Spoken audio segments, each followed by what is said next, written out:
Here we go. Here we go.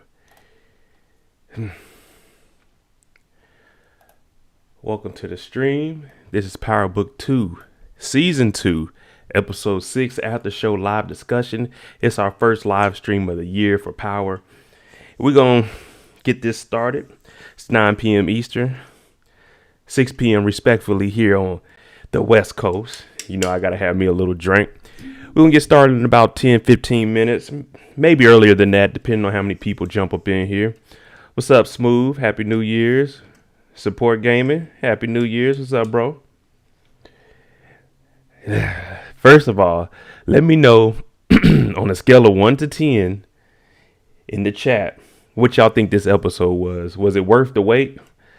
Was it worth the time that we had off? That is the question I want to know first.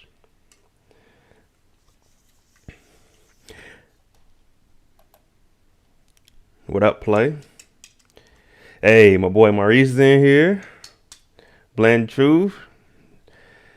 Risha. Dang, all right. We got a lot of people in here. Kim. Hey, Kim said you was going to join. Kendall. All right. 10, 7, 8. So right now we got at about a 8. 8 is the average that we at right now. You know, I got me a drink in here.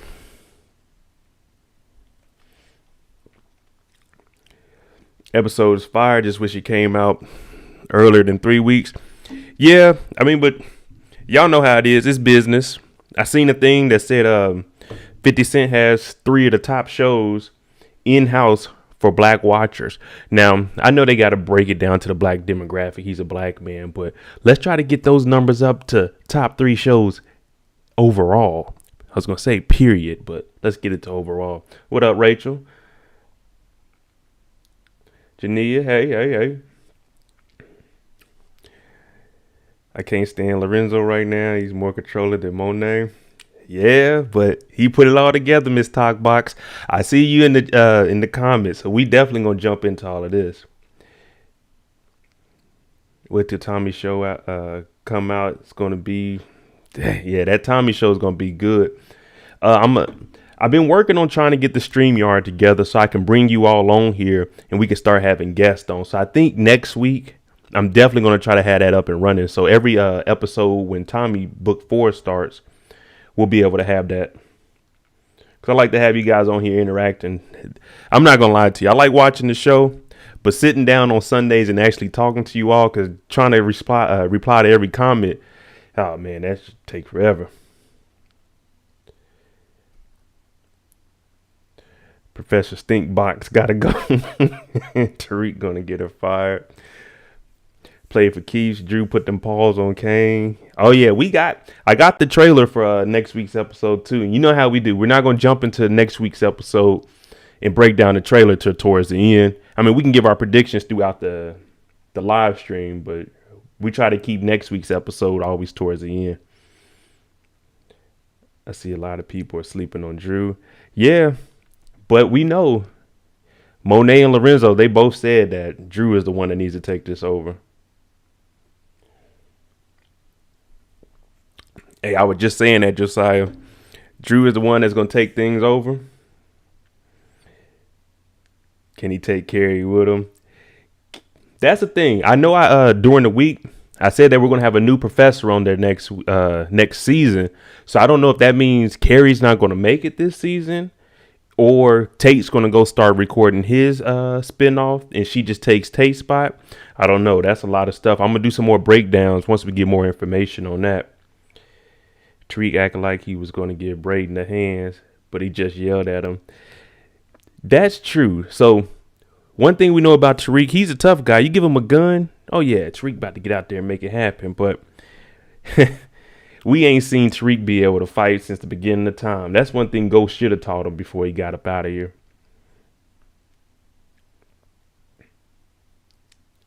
I think Reed gonna get in contact with Mecca. They're gonna work together. So I have something. Matter of fact, before you know the live show, we're gonna go ahead and get started. We got enough people in here. But one thing I've noticed.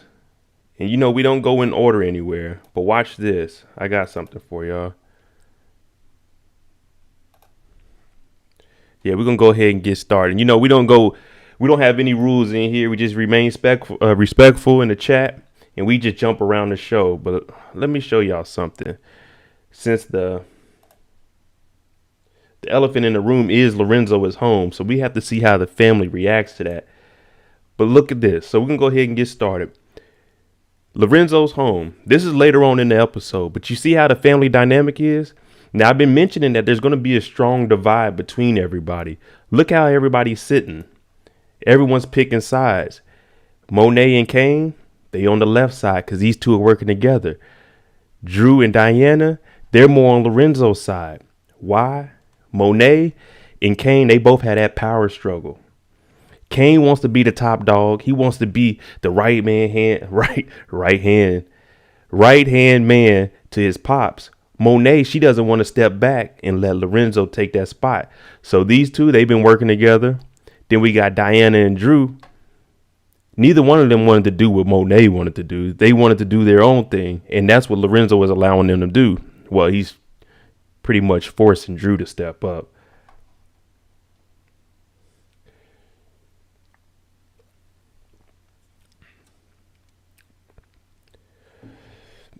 So I don't know how that's going to play out, but we're going to go back to the beginning because y'all know I got to go in on Monet. As of right now, Monet has to be the worst mother in the STARZ universe as far as up under 50 Cent. I got Tasha was a bad mom to an extent. Raquel, bad mom, but we already knew that because she raised Kanan. But you got to look at Monet. She has 4 kids that she is doing bad with. 4.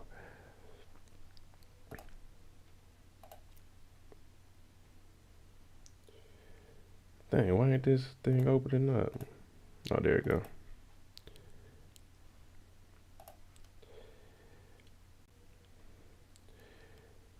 Yeah, speaking of Zeke, we got it here. So Lorenzo, he's having that welcome home party.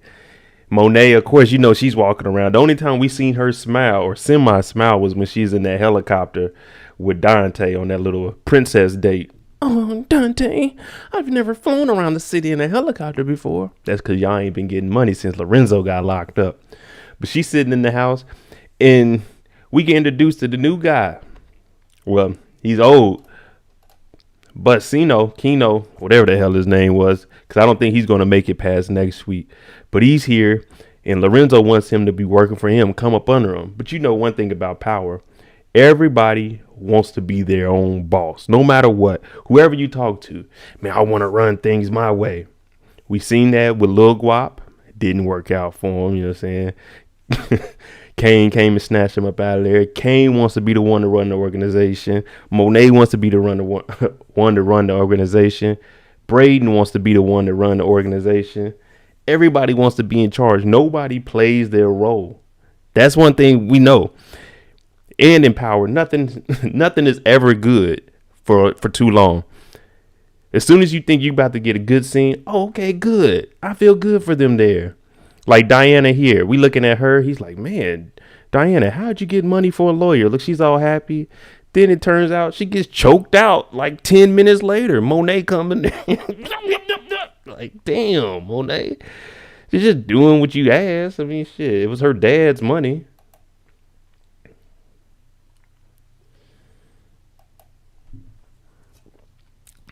Now, y'all know I'm going to keep it real with y'all. So everybody's here. Everyone's having a good time. Now, Lorenzo, he's back on top. Let me get something straight real quick. Monet was holding it down. Let's get that clear. I won't knock her for that. While Lorenzo was locked up, Monet was holding it down. More like she was just holding it together. She messed up with Rico, killed him. She let Kane finesse. So other than this, they've been losing soldiers since Lorenzo was locked up. So all she's doing is holding things together. We had the discussion between these two where he said, while I was in jail, you had to contact me. Anytime she made a move, it was Lorenzo. Can I do this? Lorenzo, we need to do this. When Kane was kicked out the family, what happened? Lorenzo said, bring Kane back in the family. When Kane touched her, what happened? Lorenzo put hands on Kane. When Monet, she got finesse and Kane got a new connect, what did Lorenzo say? use the new connect. So Monet was holding it down. Lorenzo was running it.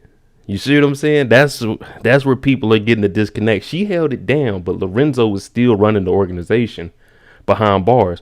Hell, you seen he was in there running it for Tariq to give his mama a cell phone. So Lorenzo had the power. Monet was just the glue. That's all Monet really was. Now, not knocking Monet. She was out here in the streets, but you see how she was running the family into the ground? We see all this. You know we jump around. Hold on. Because what? Lorenzo gets out. We see the power divide. Monet and Kane, they want to work together because they know Lorenzo going to change up everything. Lorenzo figures if my daughter wants to go to school, let her go to school. I'm a mold Drew. But where's it at, though?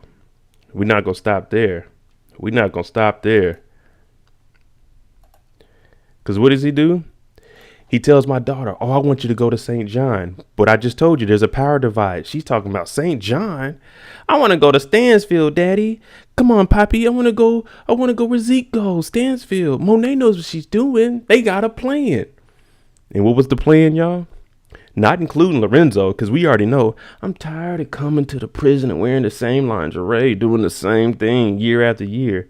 He's in prison, Monet. What else can y'all do? It's not like they're going to let him take you out on a helicopter ride.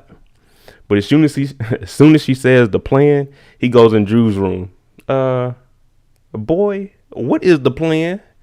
He's like, she ratted Monet out. You right about that, Wendy.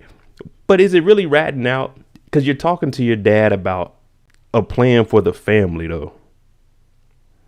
You see what I'm saying? So I wouldn't really call it ratting out because he needed Diana to get him out.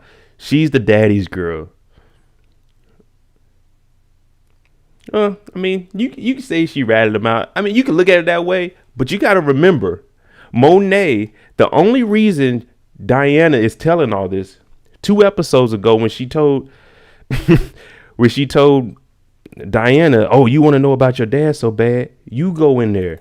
Hell, if I got choked out, let's just be real, Wendy. I'm not picking on you or anything. I'm just saying, you said she ratted her out.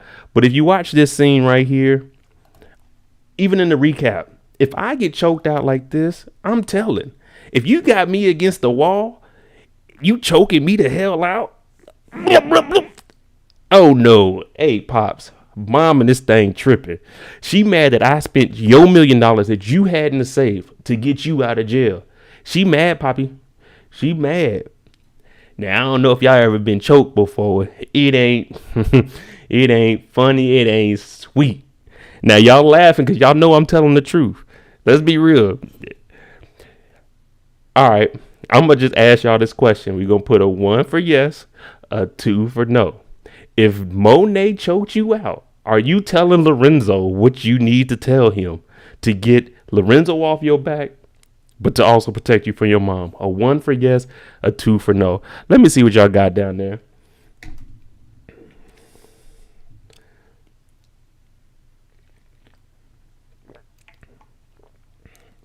Now, I don't have no tea to sip, but I see all 1s in here. I don't see any 2s. Exactly. You getting choked out? Oh, yeah. As soon as Poppy comes in there, oh, I'm in there talking to him like this in the kitchen. I ain't gonna lie to you, Dad. But Mama got a plan, and that plan, oh, don't worry, Dad. I just got choked out earlier, but Mama got a plan, and it don't include you. I'm sorry, y'all. Will said, look at my neck. Oh, man. I'm telling Poppy everything I know, man. Mom that came in here, put me against the wall. You trying to do your hair to get out, chill with your dad and stuff. You done got choked out, man, in the bathroom, man. The hell with that. Would I talk to my mother the way Diana did? No, absolutely not. And that's the thing. I will say Diana has been getting cocky. She's been feeling herself. But I would never talk to my mother like that, especially Monet. Monet wakes up mad. Diana brought her dad breakfast for the first morning that he was out.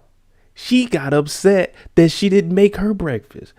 I'm staying away from her. You can't even watch TV without Monet coming in the house, kicking you on your leg, turning off the TV. Which y'all name a parent of yours or someone that you've been around that came in the house and told you, hey, you ain't going to school. You just going to learn how to do this stuff in the streets. Monet denied her from going to school. Maurice, I'm telling about the plan that she threatened to kill me. Yeah, that's true. Monet is ruthless, though. But let's get back to Drew and this plan. Well, we know what the plan was. The plan was to get Zeke to go to the NBA. This is before we even knew that Lorenzo could have got out of prison because of a technicality. Zeke goes to the NBA. Drew becomes a personal babysitter. Diana becomes the accountant, and Monet is supposed to be the manager. Now, you remember Monet said, everything I do for Zeke is to protect him.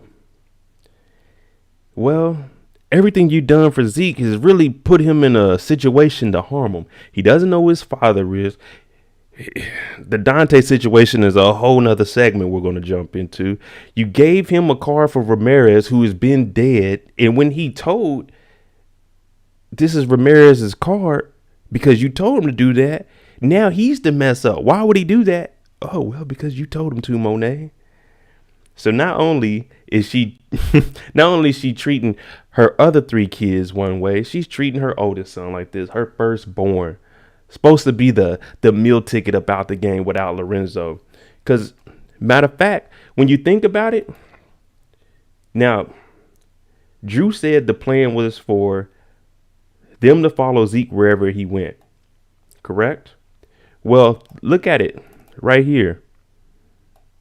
When Zeke shows up, they got to pat him down. Why? Because Lorenzo already doesn't trust anybody. But 2, we need to figure out when did Zeke come to the family? Thank you, Miss V. Yeah, let's definitely hit those likes. Let's see where we at. We had 22. Let's try to get it up to 40. We got about 80 people in here. Let's try to get to 40 likes. Thank y'all for that. Thank you for the reminder, Miss V.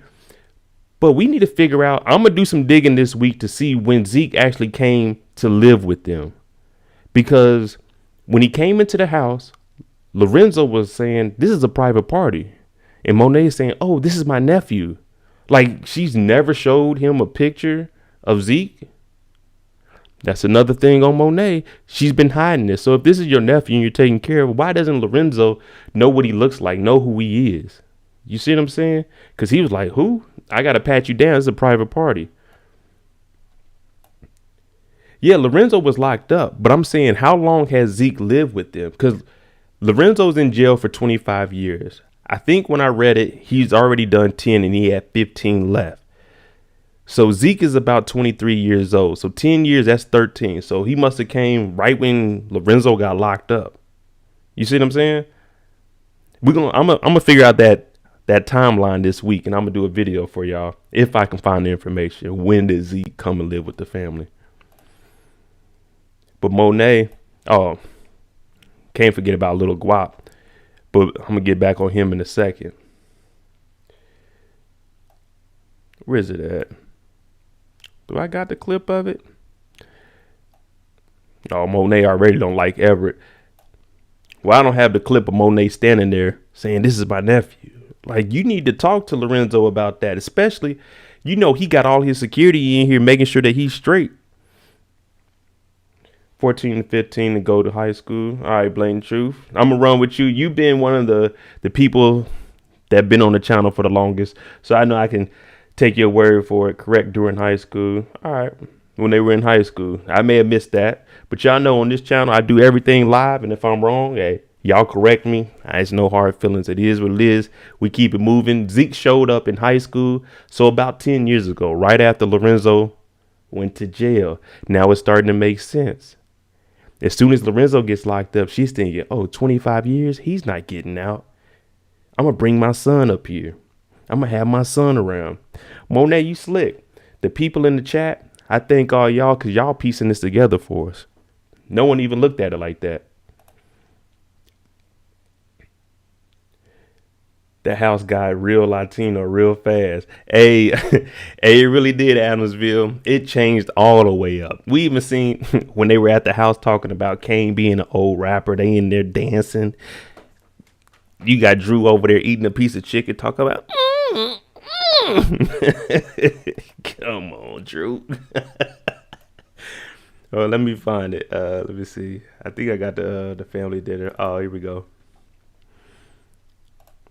They in here eating, but if you look at it, every time we see the family, and I know that's what the directors are doing. Every time we see the family, Kane, Monet, they on the same side. Drew and Diana, they're closer to their father. Y'all got to look at that. You got to look at that. But yeah, it got real Latino. We got Kane over here eating. They over here playing music. Look at Drew. You was a rapper. Oh, man. Kane in here talking about, yeah. It's funny watching them when they do their little Spanish speaking. Like, come on now. Yeah, T. Drew about to become a real monster. And we're watching it play out right in front of us. Zeke hasn't been with Monet for 10 years, more like 5 to 7. See, that's what that's my task this week. Or if anybody finds some information on how long Zeke's actually been there, just hit me up. You know what I'm saying? Hit me on you. Matter of fact, send it to me on Instagram, because on YouTube it's just everybody's comments. But if you send it on Instagram, I'll definitely be able to answer it and be able to put together a video if you give me that information. But they all in here dancing, and even Monet. Kane's like, man, I'm happy Dad's home. Even though him and Lorenzo aren't seeing eye to eye because he's Mr. Connect now. He's like, man, let's enjoy it. Monet, she ain't trying to hear none of that. She's not trying to hear that. But I think this week's episode, yeah, we know Tariq got out of jail, but this week's episode was more on the Tejada family and how the family structure is going to go moving forward. Who's really going to have that power? Who's going to be making these decisions? Who's going to pick sides? Are they rolling with Lorenzo? Are they rolling with Monet? Are they rolling with Mecca? So it's about to be real crazy. But y'all know that's usually how it is. Episodes 1 through 5 are usually the build-ups. 6 is where, boom, that ignition starts. 7, 8, that's where you're going to get all the action. 9 and then 10 is going to be, you know, so they're going to go down, but it's going to leave us on a cliffhanger and let us think, oh, who's coming back for season 3? What's going to happen season 3? So we already know the trailer for next week is going to show us a lot of action. Yeah, Rachel. Monet is mad at everything. Monet got rid of Everett real quick. Oh, when Monet seen that Everett was in there, especially after Tariq told her that he's still messing with him. Yeah, she said, come here. Everett, come here. You leave Drew alone. You ain't ready for him. AKA, you a snitch. Get up out the house. We ain't forget about you telling the police. Oh yeah, when Zeke got shot in the knee, it was a guy, Drew Tejada and Ezekiel Cross. They were both out there. Like, damn, boy, shut the hell up. That's one thing about this. And in Power, everybody talks too much. I don't care who it is. The only person that really kept things quiet was Ghost, but that's to a certain extent. Yeah, Angela didn't really know too much about the operation, but she knew that he was potentially in some, you know what I'm saying, in some drama.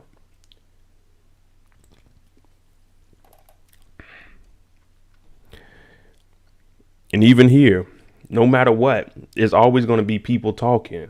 Okay, this is what I did. This is what's going to happen here. Everett going to get caught in the crossfire. Monet called Everett Big Mouth. Exactly. Everybody gets the snitching on here. It don't matter who hasn't snitched. We know Lorenzo made a call. We don't know what that call was about, but who hasn't snitched on here? And what are we determining is snitching? Like Kane talking to Monet about things going on isn't snitching because that's who he reports back to. But Tariq talking to Monet and telling her things about her family, that's snitching. Like, hey, Tariq, you supposed to take that to the grave. You know what I'm saying?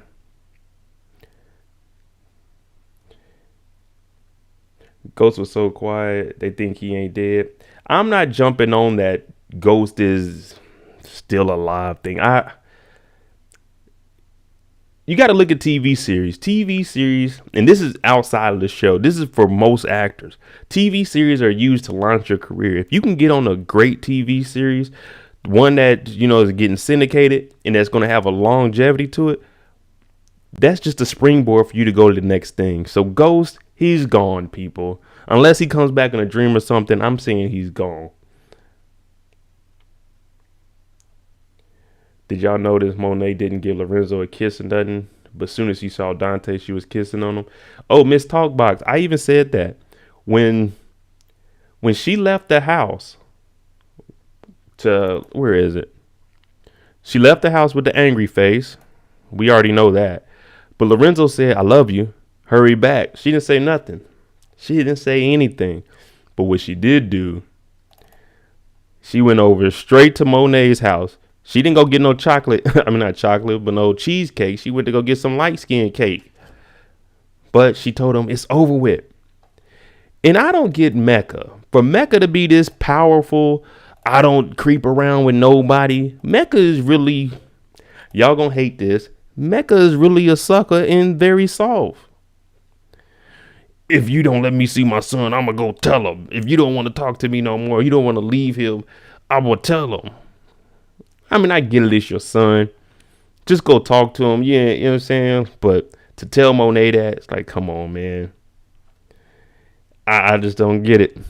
For Mecca to be this powerful man, ain't seen her in 23, 24 years.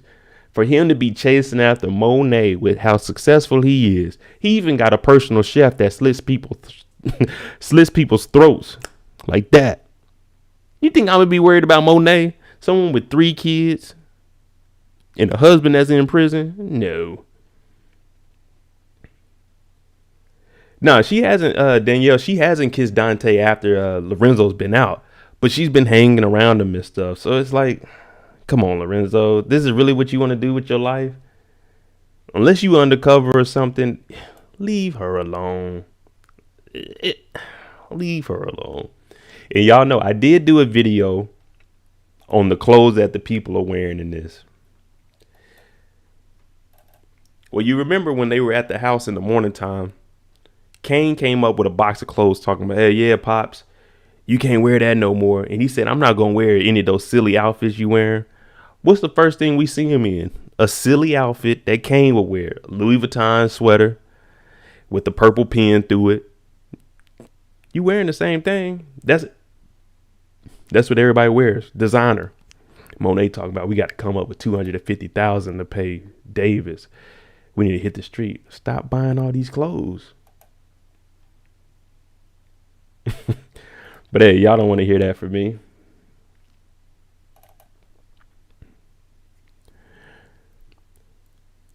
Let me ask y'all, what y'all think about Jenny? Because Jenny plays a large role, especially with Carrie. I mean, not Carrie, but Lauren coming and talking to her about Carrie. We know that Tariq got his arraignment and he got out on bond, which is another $100,000 that he had to pay to get up out of this thing. But Jenny, she has this information that Saxe is really after. But Saxe wants to bring down Tariq. Kim, they some broke drug dealers. Yeah. Hair lover, I don't know. Davis is a little unethical, but I haven't seen him do anything illegal per se. Like he told, even when Monet brought that money to him, he didn't say I was going to give you all the information to the case. What he said was, I'm going to give you the information that you need to know if there's anything that is brought up against the Tejadas. But that would be public information, though.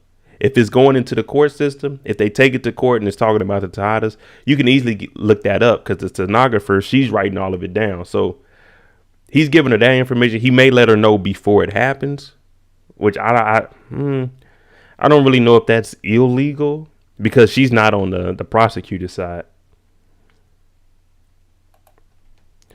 Yeah. Davis is definitely milking them dry.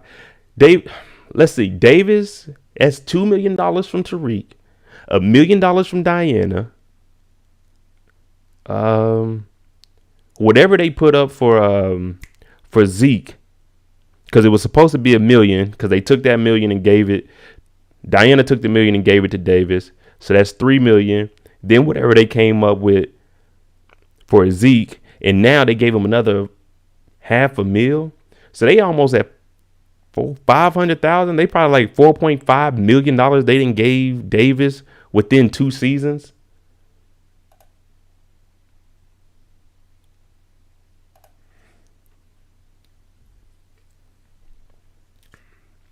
Yeah.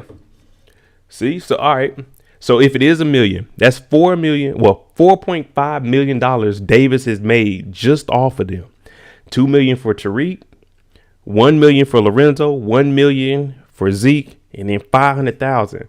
That's why he was looking at them cars, and that's why he's telling Sachs, "Hey, bro, we don't care if if somebody is guilty. We don't give a damn. It's about that moolah." Plays for keep. Remember when Davis checked Sachs this episode? That's exactly what I was talking about. With Davis, him talking to Sachs like, "Hey, bro, it doesn't matter if they guilty or not. We don't want to know if they actually committed the crime, because then we can't put them on stand and ask questions because we know the truth, and we would actually get in trouble for that." So he looking at Sachs like, "Hey, bro, if you don't shut the hell up, man, you gonna mess up everything. We here for the money, nothing else." Because there's a famous person by the name of Big Sean that says, "Ain't nothing more important than the moolah." I think Davis is stacking money for his brother. Exactly. Now, in the preview for episode 7, we seen him talking to Carrie. We know he's trying to get his brother out. Carrie was actually one of the prosecutors that helped put his brother in. So in order for him to help Carrie out, she's going to give information to help him with his brother. That's what I'm thinking. I'm going to do a breakdown of that this week, though.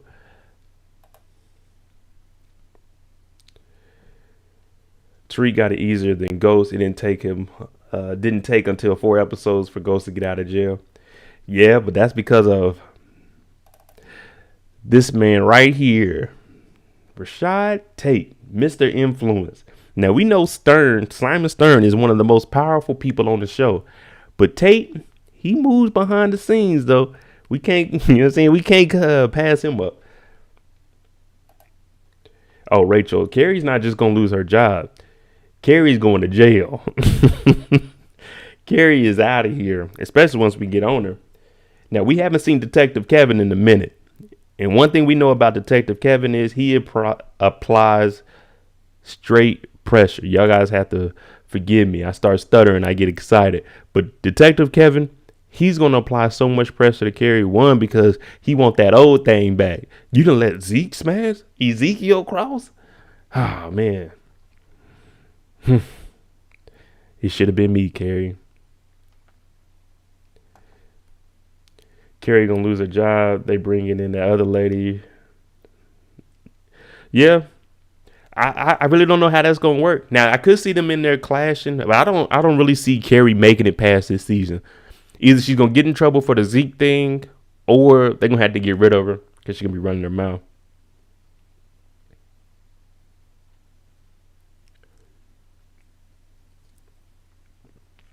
McLove, Drew was following Tariq in episode 7 trailer. Look at the hoodie Tariq was wearing. I know you mentioned that in the comments. We're going to get to that towards the end. So they'll probably be like an hour maybe. But yeah, we always break down next week's trailer and we talk about it, give our little spiel on it. But right now, we just want to talk about what happened in episode 6 and what could potentially happen from here.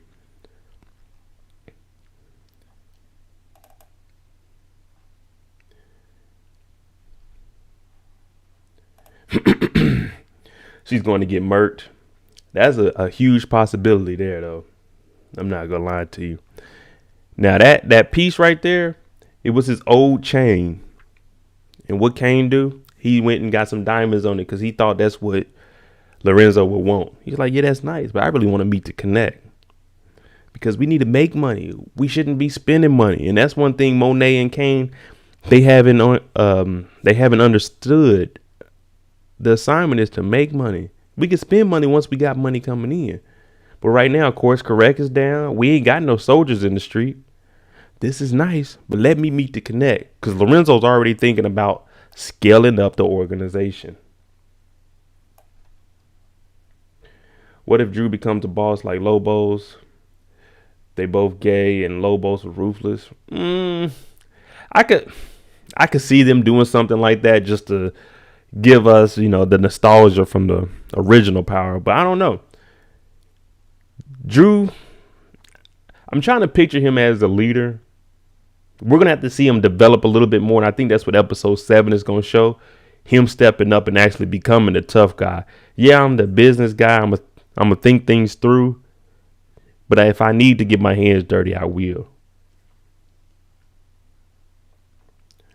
Lauren was running around this whole episode trying to get out that contract. Yeah, that's a thing. And that's what I told you guys. That's what I like about the after show discussion.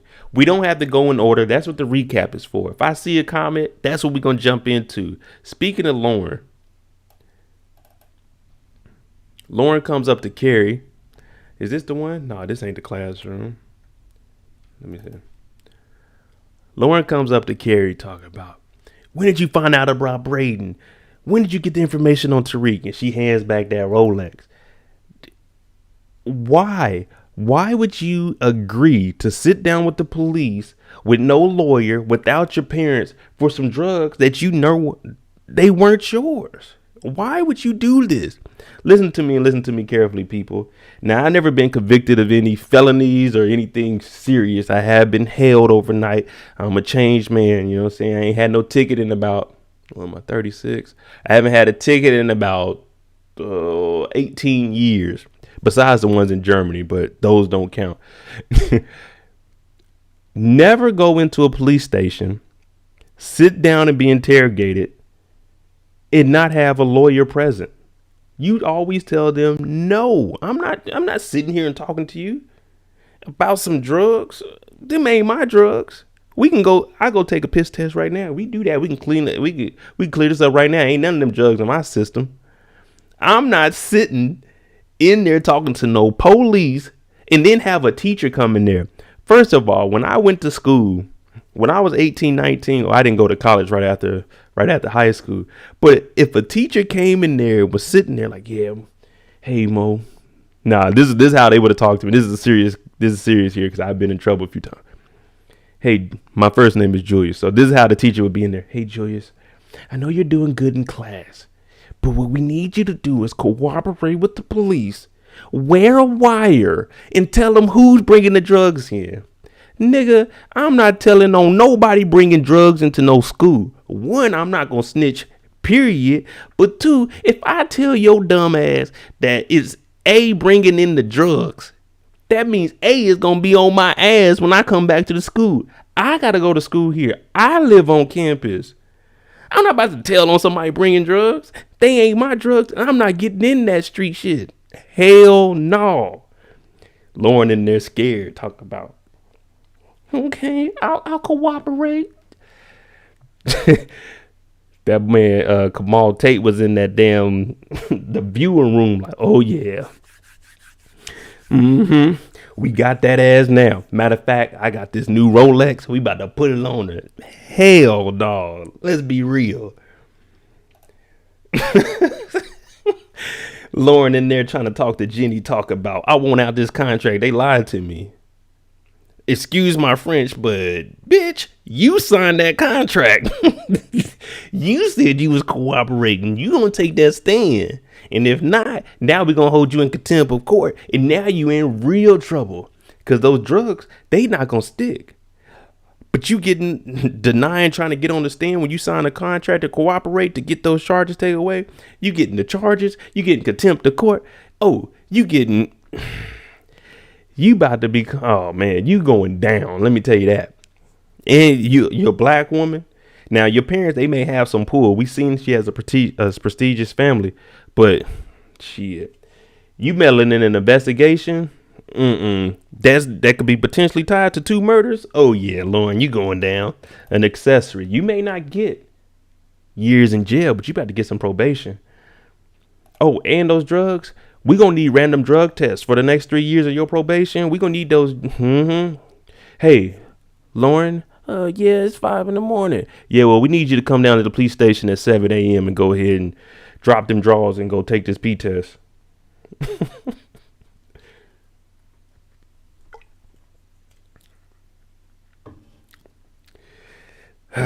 I'm just saying, man. One thing about power, I don't know if you guys watch my stuff on All American. Those kids are very privileged. Jordan and all them with the rich family. Any kid that goes to Stansfield, they are privileged because this is kind of a private college. You know what I'm saying? So you really got to put up some money to be accepted to come in here. It's not just go down to your local community college and you get in here. No. Stansfield is a prestigious school, and the Westons, they gonna say, "Oh, we don't want Lauren in here. She's an accessory to a drug dealer." Oh no. Ivy League, yes ma'am, Wendy. Now you seen even the students. Everybody was saying, "Well, he's innocent until proven guilty." Who's the one person that was worried about Tariq coming back on campus? I'll let y'all. What ethnicity was the person that was worried about Tariq coming back on campus? Everybody else was just saying, is he guilty or is he innocent? Who was worried about, is Tariq going to come back on campus for 2 murders? Are they going to allow him back? Let me know what y'all think. The white girl, the Karen. She don't care if he's innocent or guilty. All she heard was a black guy in our class. 2 murders, a professor, a cop. Don't y'all let that boy back in here. Matter of fact, I'm going home and I'm telling my mom. My mom is the secretary of something such and such.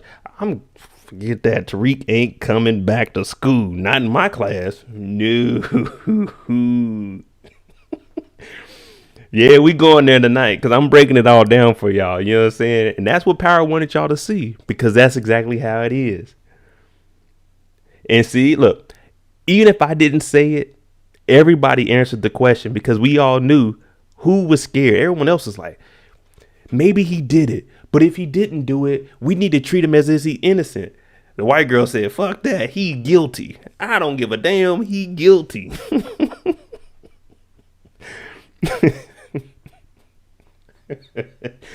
Hey, this is nothing against anybody that's white in here. I love everybody. I'm just saying on the show, they had her as a mini Karen in the working. Will says she ready to ask for the manager. Oh my goodness, dog. Y'all gotta chill, man. Isaiah, yeah, Drew does have a body, man. Drew, he's out here, but he hasn't really bossed up to that level yet. Hold on, man. Seriously.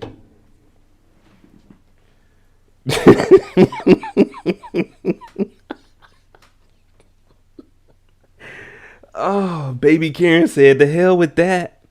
We need to cancel school. We need to be going to online classes if Tariq is coming back. A black guy killed 2 people.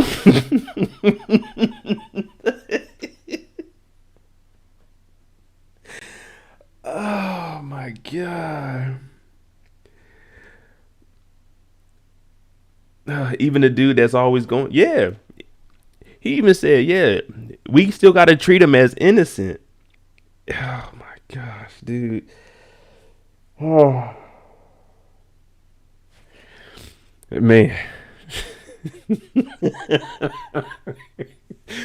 Hey, we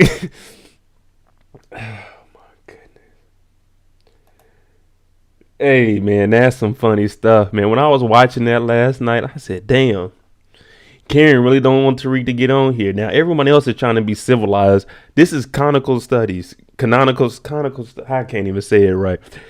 This is an advanced class. Come on, man.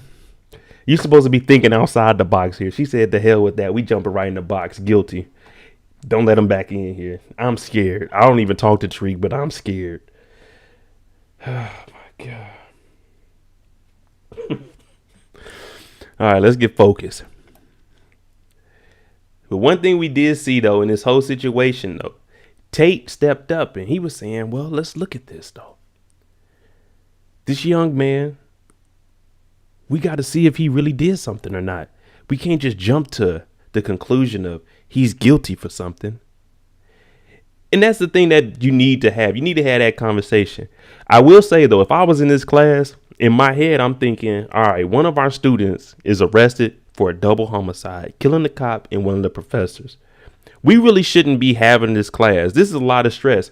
Now, whenever, and this is true, whenever a professor or somebody dies in your class, 9 times out of 10, most schools, they go ahead and pass you with whatever grade you had at that moment because it's too stressful to be there. So that's what would have been going on in my mind. I would have said, Miss Carrie, this is a little too stressful for me. I can't continue on with class knowing that one of our students got rid of our teachers. It's just too much coming in here. That's because I know earlier in the school year, I already had me an A. So let me go ahead and grab this A and I get to chill for the rest of the semester. Oh, man. I'm ready for Tate to shut Carrie down in class. Wendy, that's one thing Tate is really working on. Tate, he heard information about Kevin being on Carrie. Now, when he came in to talk to Tariq about this, he was very upset because the only reason I'm at this school is potentially to get information on the congressman. Now, when he went off on Tariq, that was funny. He said, nigga, what do you think I'm at this school for? I've been waiting for information. But he knows the information on Carrie also. So this could be him coming and talking to Sachs and them. Because you see him, Sachs, and Davis, they started getting closer after the trial. Well, after the arraignment and the bond hearing. Because he helped them get Tariq out of there. But Sachs was fishing, saying, what are you getting out of this? So Tate has information. And he, like Kay said, he has the influence. I won't say he has the influence. He is the influence. He single-handedly got Tariq up out of there. So what he's doing is using Tariq to get the information so he could become congressman, get up out of there. But he can also use this to tell Davis and them about Carrie. If Carrie starts running her mouth about something, he really has her in his back pocket just because of what he heard with Detective Kevin. And she doesn't know about that. Tate got dirt on a lot of people. A lot of people.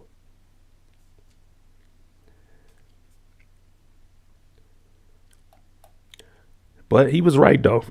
Talking to Tariq. Tariq said, man, if I get out, man, I can get you this photo book from the Westons. And it has some disturbing information and disturbing pictures that could get the congressman in a lot of trouble. He's like, hey, Tariq, that's what I've been at this school for, and you ain't did nothing. Tariq talking about that's my priority. Now, we did see he got that book, though.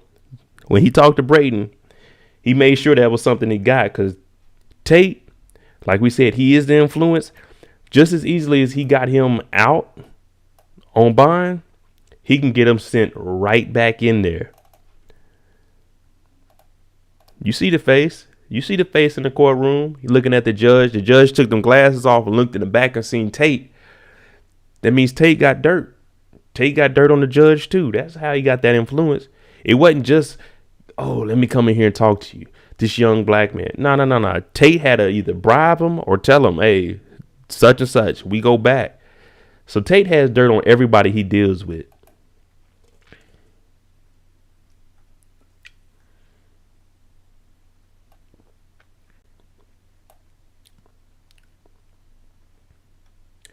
Carrie going to jail 1,000%. She's way too invested in this case.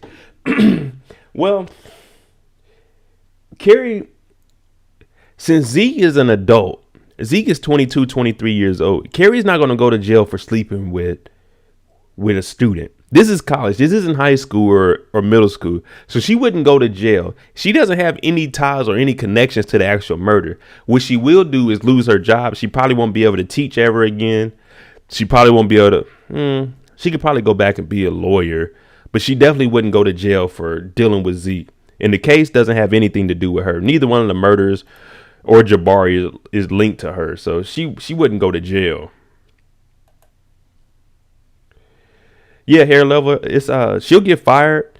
But like I said, she won't go to jail for this. Zeke is a consenting adult. You just can't mess with the students if you're a professor, especially ones that, well, she's his counselor, so you definitely can't do that. So, yeah, she'll get fired, and she probably lose her whatever. I don't even know what teachers get, like her certification to teach, but that's about it. They're going to find that burner phone in her desk. They could. Well, what burner phone was in her desk? I remember Tariq had a phone that I said he should have put the phone in her desk that was linked to Jabari, but he didn't do that. Not from my recollection.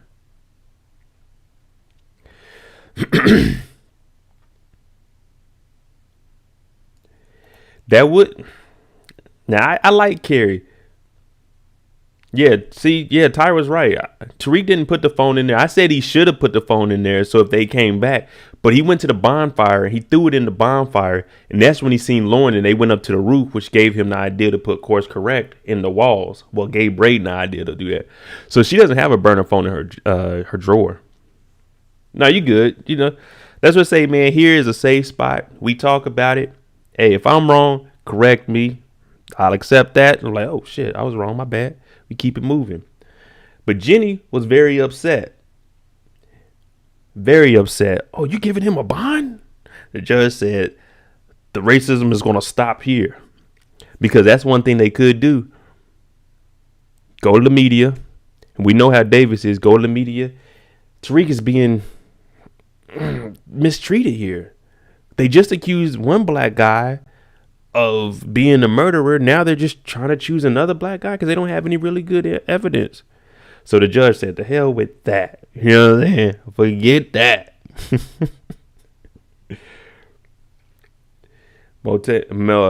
Support gaming theory. Monet telling everyone to leave her house and leave Drew alone is the writer's way of telling the Power fans they will stop showing the community sex scenes with Drew. At this point, I personally don't care. I mean, it's TV. Drew isn't gay in real life. I don't know the actor's real name, but he's not gay in real life. It's just acting. If that's what he wants to do, you know, over here we don't discriminate. You do what you want to do in life. I don't care. I'm not going to stop anybody from making their money. If they have it in the show, they have it in the show. You don't want to watch it, just cut it off. I mean, it's you know, there's no point in complaining about it. We ain't gonna be able to change nothing. I think they done recording the whole season. Hey, Bree, you're right. No forensic evidence. What did our man David say? There is no evidence, no forensic evidence, there's no fingerprints, no nothing that Tariq put that in the drawer. Because it's a shared room, so it could have been Brayden's. I'm not putting it on Brayden, sir. Your Honor, I'm not saying it is Brayden's, but I'm saying he shared the room. It could have been anybody that came in and put that in there. We don't know who did it. We know it wasn't Mo. You know what I'm saying? We know it wasn't me. I wasn't even there.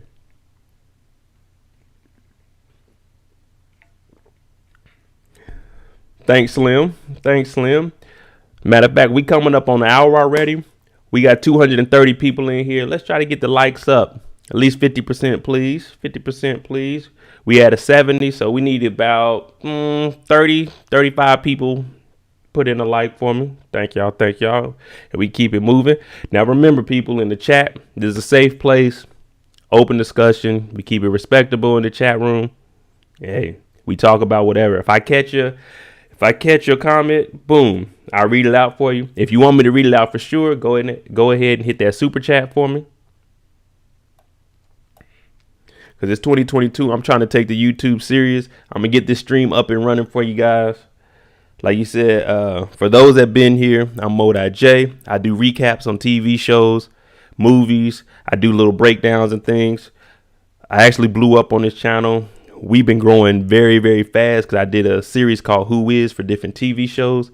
If there's any show that you'd like me to review or do recaps on, I prefer that it's a newer show. I am going to go back and have a 90s and 80s, 90s and 2000, like a little hype thing where I go back and do older series. But right now, if there's a new series out that you want me to do recaps on and break down, go ahead and just hit me up on YouTube and let me know about that.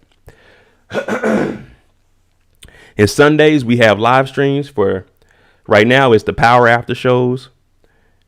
Then we're going to have, Ozarks is coming up and we'll do that. But right now, Sundays, they're for Power. And as soon as this is over, we're going to have Power Book 4, Tommy. So we here for that. And if y'all like the content, if you're new, hit the subscribe button, hit that like button, and we about to keep going. Play for keeps. I do All American. All American comes back in February because they're doing the same thing that Power did. They took a break because when they start back up, they want to end All American the same day that they air All American spinoff, The Homecoming with Simone. So I'm gonna start doing the live streams for All American on Tuesdays. Every show I'm gonna do after it. All American is gonna be the big one during the week. Ozarks, I don't know how I'm gonna do the live stream of that because Netflix usually drops all of them at once. So I might just do how I did last season and do 8 episodes, 8 days. I might do a live stream at the end of the night.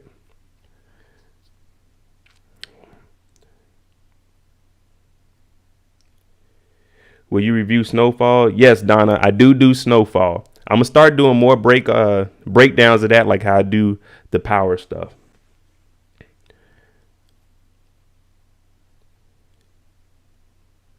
Which spam are you talking about, Hair Lover?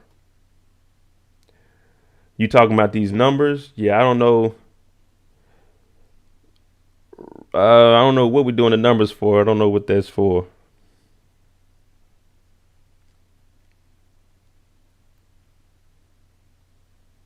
Yeah, Ozarks comes back January 21st.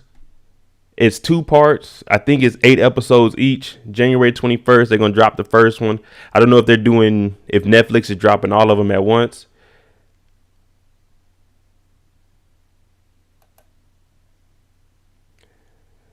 Do you think Tate solid or are you finna cross him? Tate is worried about Tate. So I don't think he's going to cross anybody.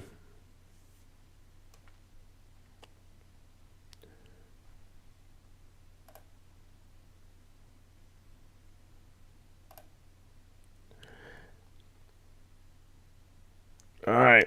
Yeah. So about Tate, I don't think Tate is going to cross anybody.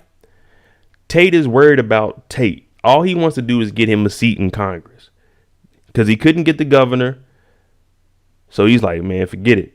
Simon said, look, you can become a congressman. You still have that power. And the thing about the congressman is, hey, you'll have a longer term. When you're at that governor, it's a lot of stuff. People going to be on your head every single day. You don't really hear people going at the Congress people.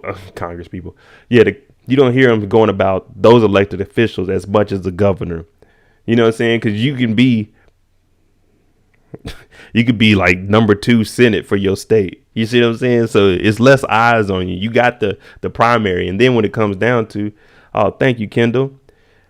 I'm going to answer that.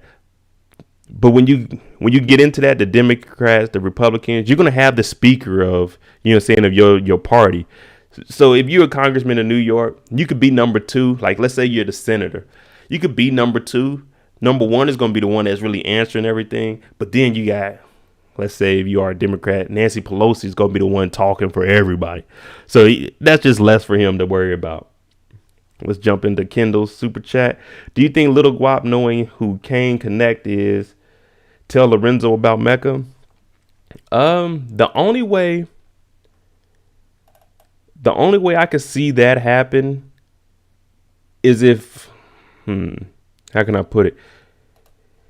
Little Guap's not going to be able to get that close to Lorenzo.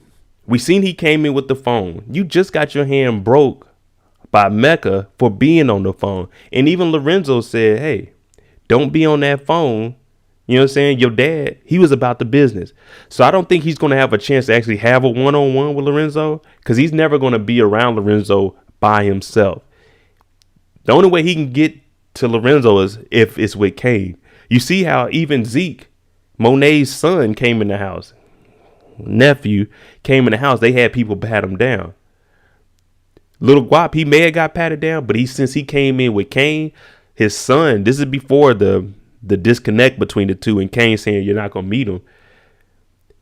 Little Guap's never going to have a chance to talk directly to Lorenzo. Besides, he couldn't even ask for a picture. Kane had to say, hey, Dad, this, Big Guap, this is his son, Little Guap. Can he get a picture? And that's when he said no. So I don't think Little Guap knowing who Mecca is, because that's over his head. You remember when they were in the kitchen, he was even saying, what are we going to do about this? He has to go through Kane. Little Guap has no power. And that's what he was trying to tell Lorenzo.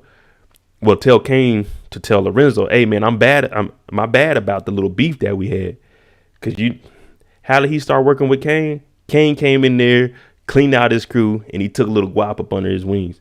So nah, I don't see little Guap talking to Lorenzo about Mecca or any of that business at that point, because he's not even in charge of his own organization. He's up under Kane.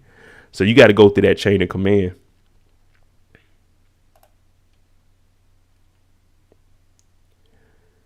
His hand healed real fast. Oh yeah, he got that phone in his hand though. Every time you see him, he got that phone in his hand. Like, hey, Guap, put that down, bruh. Adamsville said Guap is a flunky. Yeah, you true about that. You true about that. Miss V, $5. Thank you for that. Tariq talked too much to Brayden and Lauren this episode. Not only that, Effie. That's what I say. Everybody runs their mouth too much. There's still certain things you should keep away from them. Now, we're going to jump into that. I think I had the clip of it. When he's over here apologizing after Effie done put that thing on him. To all my young brothers in here, don't let that. There's a song. Never trust a big button to smile. Don't let a pretty woman putting that thing on you mess up your judgment. Don't let it cloud your thinking process. Because what did he do? He got that. He's like, you know what, Effie? You're the only one here for me. Let me go talk to Brayden and tell him the truth. The whole truth and nothing but the truth. He got in that room. Yeah, Brayden, man, my bad, man. Look. How can I do this? Forget it. I'm just going to tell you straight up. I had to do what I had to do, man. Jabari heard about the GTG and Kane shot him, but he pulled the gun on me. The same gun that was on Ramirez, he pulled it on me. And I said, man, give me that gun, because I had to do what I had to do. It was either Jabari or it was me. You remember the guy that died in the pool? Yeah, man, that was 2-Bit. 2-Bit, he ain't hit me up, though. That's a hint, though. I broke that down. 2-Bit, he's in the credits to be in this season. Now, I think he might be in towards the later episodes. But everyone's been wondering where he's at. Well, he's laying low because there was a murder. But Tariq's talking about, yeah, man, 2-Bit, he would have been on you. I owe him some money, too. So now Brayden has all this information. Hopefully, he knows to not talk to Kane about anything else since he set up Tariq. But he told him every single thing. Oh, I know for a fact Kane pulled that gun on Ramirez. I'm not telling anybody I committed any murders. Nope. None.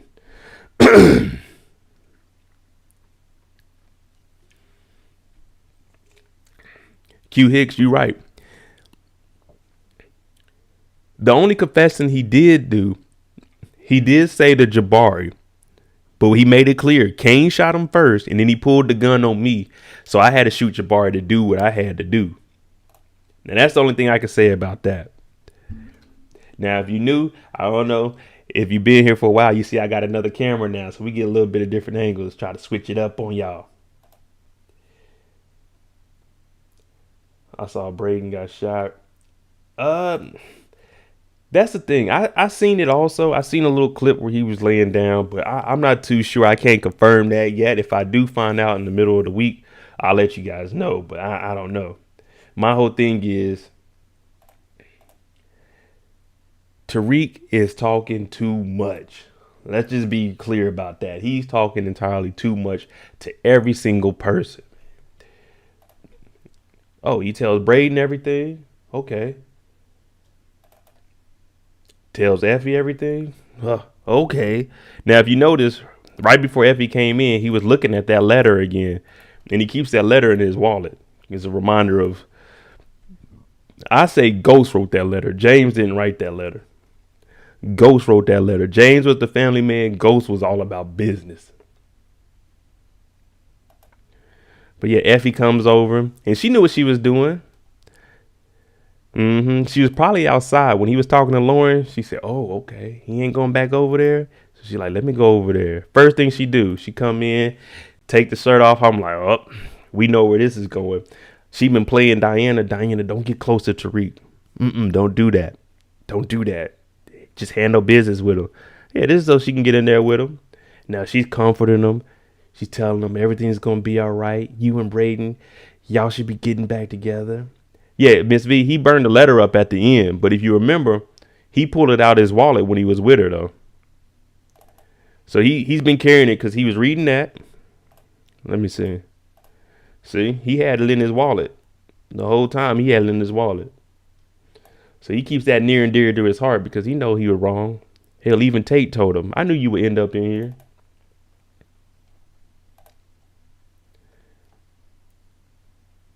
Yeah, Slim. I did a breakdown. Um, they did say she wanted to do. Courtney Kemp wanted to do a spinoff with. If she said she had to do it with anybody on the cast, it would be Effie. The only thing about Effie, we'd have to do it prior to all of this happening. It had to be like a Raising Kanan where they go back in time. Because what she's doing now, we could see a little bit of that, like in maybe season 2. But season 1, we would want to know, where's her family at? Why is she like this? That's what we want to know. Because she told Diana a little bit, I don't really mess with my mom. We got to keep him at a distance. So that's the only way I could see a Effie show working, is if we knew what happened up to her telling on Tariq. You know what I'm saying? That's the only way a Effie show would work, in my opinion. Miss Talkbox, Effie is going to end up being Reek Tasha's baby mama. Everyone's saying she's the new Tasha. I don't really see it, though. Diana has more of the Tasha role, I would say, just because of the accountant and everything like that. And Tasha wasn't into the dope game prior to Ghost. She didn't really get into it until later on in the Seasons of Power. Effie, she's out here making things happen on her own. She's taking care of herself. Now, she says she's moving drugs to pay for college tuition. Now, let's not forget, she goes to Yale. And if I was to look up Yale right now, which I am, Yale's college tuition.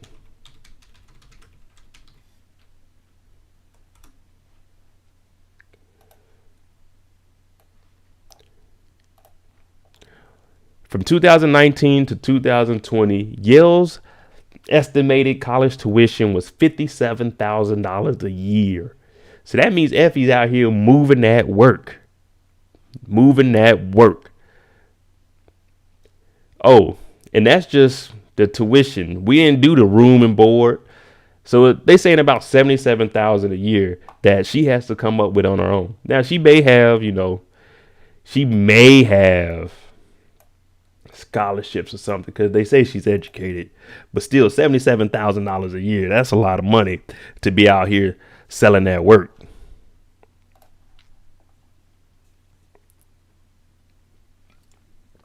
You right, Dana. That's what I was looking at. Jukebox. They both telling. Jukebox told Kanan when he killed Shine, you had to do what you had to do. Effie told Tariq when he killed Jabari, you had to do what you had to do. They both like girls. They both wear the braids. So I'm thinking she may be more of a Jukebox, not in the cousin aspect. I don't want to see anybody saying, well, they were cousins, but she's scamming too. You see what I'm saying? Jukebox. What was Jukebox doing?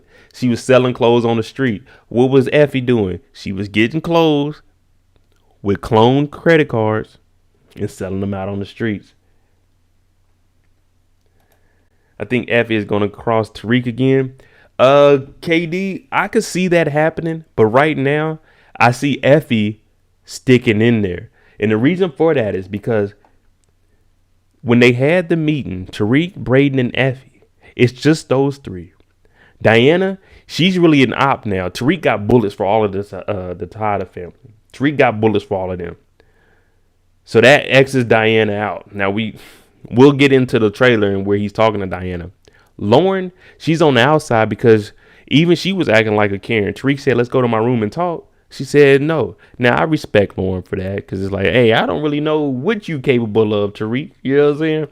But Lauren's on the outside now. Diana's family is an op, so it's just business with them. Effie, I think she's going to stick around and she's going to play that power move now. It's like, okay, I'm in charge of transportation, pickups, and drop-off. When she went and talked to Monet, she was saying, I make it a business to know who I'm dealing with. So I don't see Effie crossing Tariq right now, unless it has to be something like real bad or problematic to make her change up. Because at this point, they're getting more work. You remember when he was asking Effie, do you have another plug? She was like, I do, but it ain't really like what I need. You know what I'm saying?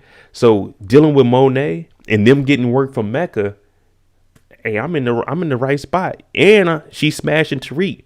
So she has a kind of an upper hand on Brayden. So when you think about their little triangle that they have, it's Tariq, Effie, Brayden. Even though Brayden thinks it's a 50-50, Effie is a little bit ahead because she's throwing that thing on him.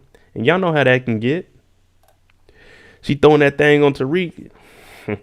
Anytime Tariq going through something, she showing up. Oh, Tariq.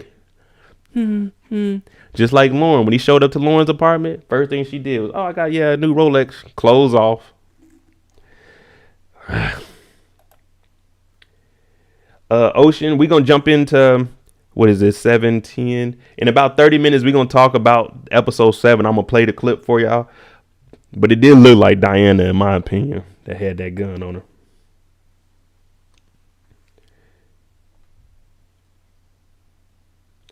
Them light-skinned cheeks. Hey, babe. Shh. Now, that's one thing about Tariq, man. When he was growing up, we were looking at like a little weak kid, little scrawny kid. Now he done got all the girls. I'm talking about all of them are bad. But we know that behind every great man is the downfall of a woman. In the TV world, people in the TV world, and in real life, Julius Caesar. But Effie, she's making power moves, so I don't see her crossing Tariq anytime soon. She's in the driver's seat. She's making it happen.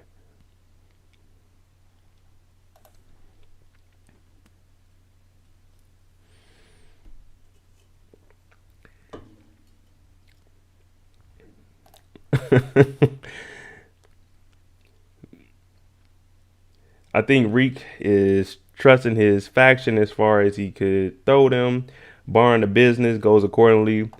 What would be Effie's reason to cross Tariq? Exactly, Q. I don't see any reason for Effie to cross him. It's like, shoot, I got to connect. Tariq running things. I didn't already met Monet, so it's business. Now, let me make something clear. I did a video. You remember, Diana wanted to learn the game from Effie. Effie told Diana straight up, don't mess with Tariq. But now she's doing it because it's an opportunity. Now, I thought that Diana, when she was talking to Monet about bringing in somebody, listen carefully, people. Diana was going to bring Effie in while Tariq was locked up to try to run the business. That's what I thought. But now if Diana brings that to the table, Monet knows that Effie is working with Tariq and she knows that she's throwing that thing on him. So if that gets brought up, Monet's going to look at Diana and think, wait, you're still being involved with Tariq? You know Effie? Because Monet never met Effie until today and she had the phone. So that could be something. Now, it could be me reaching. That could be me reaching. But if Diana comes to Pops, hey, there's a girl named Effie. She got a little thing going too. We can move some stuff through that. That could be bad. That could be bad. And that right there would really draw the line between her, Monet, and Diana. Effie is what Monet wanted Diana to be. You right about that, Ocean. The only thing is, Monet wouldn't let Diana go to school. Effie wants the power just as much as anyone. Remember, we don't really know much about Effie. Expect she's out of the... Yeah, that's what I'm saying. I would like to know a little bit about her background and what made her this way. But we don't know much about her. As of right now, and this is just me personally. If I was Tariq, would I have smashed Effie? Yes. Would I trust Effie to be in the organization after she snitched on me? No. No. I know it was business. You were trying to get the competition out of here. But no, if you snitched on me once, there's no way I could ever trust you again. Like, I got kicked out of school for that. Well, now we're adults. I'm not doing none of this. And then Effie came over like, I don't know if y'all seen when I was talking about this last scene here where Effie came over to the house And she talk about, let me watch some more YouTube videos before I try to take this ankle monitor off. Hey, Effie, if you don't put that damn screwdriver down and get away from my ankle monitor, I'm on trial. I'm on bond for 2 homicides. No, no, no. Get the hell away from this thing. That motherfucker go off. They on your ass. And Tariq, you going to jail this time.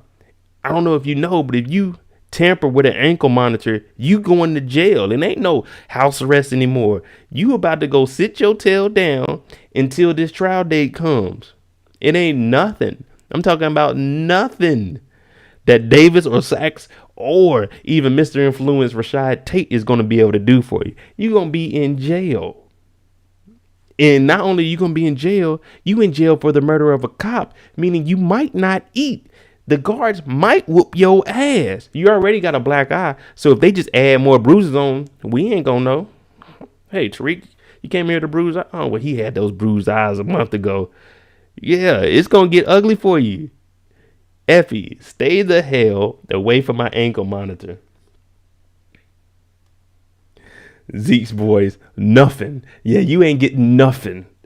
You mess with that ankle monitor, you ain't getting nothing in jail. You gonna go in there, they gonna whoop your ass. You ain't gonna eat. You ain't getting no calls. Davis and them gonna come in there. You gonna be all shivering and stuff because you can't fight. Kanan gonna be talking to you, influencing you to do some silly stuff. You go. Kanan gonna be in there talking about, look, Tariq, this is what you need to do. You need to punch the guard. Like, hell no, Kanan.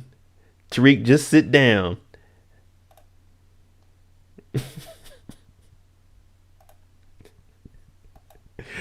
Yeah, Bonnie and Clyde, all right. They Bonnie and Clyde.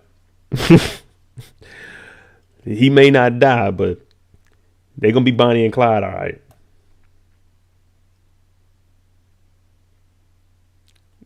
Hey, babe, shit, his name going to be Tariqa.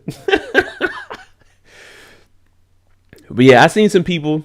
I'm in a couple of Facebook group chats. I mean, not group chats, but just groups that talk about power. They were asking me about this scene. And when you're in jail, I don't know if you ever been in a confined space, such as jail. You don't have anything. There's no TVs. He's just now being held. So he doesn't have any paper or anything to write to get things off his mind. When you're sitting in there, you can't hear nothing. It is just quiet. You can't look out that window because they got the tempered glass on there that's all beat up so you can't look through. Your mind's going to wonder. Now, Kane was giving them sound advice. Who's pulling the strings? Who's telling Kane what to do? Who's telling you what to do?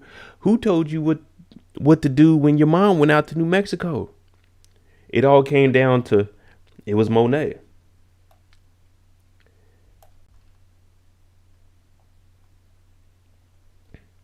That's right here, lover. Solitary. Now, me personally, 2000 New Year's Eve 2014, I went to Amsterdam. I ended up being in the holding cell. Well, I actually got booked in Amsterdam. I went to jail and I was there for 14 hours.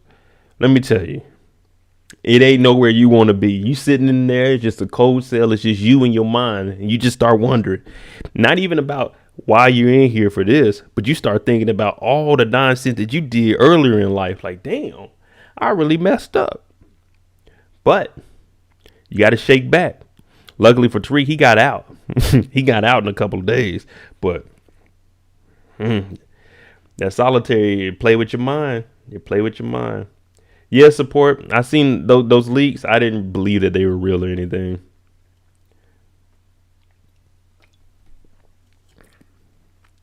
Now, one thing about Kanan gives.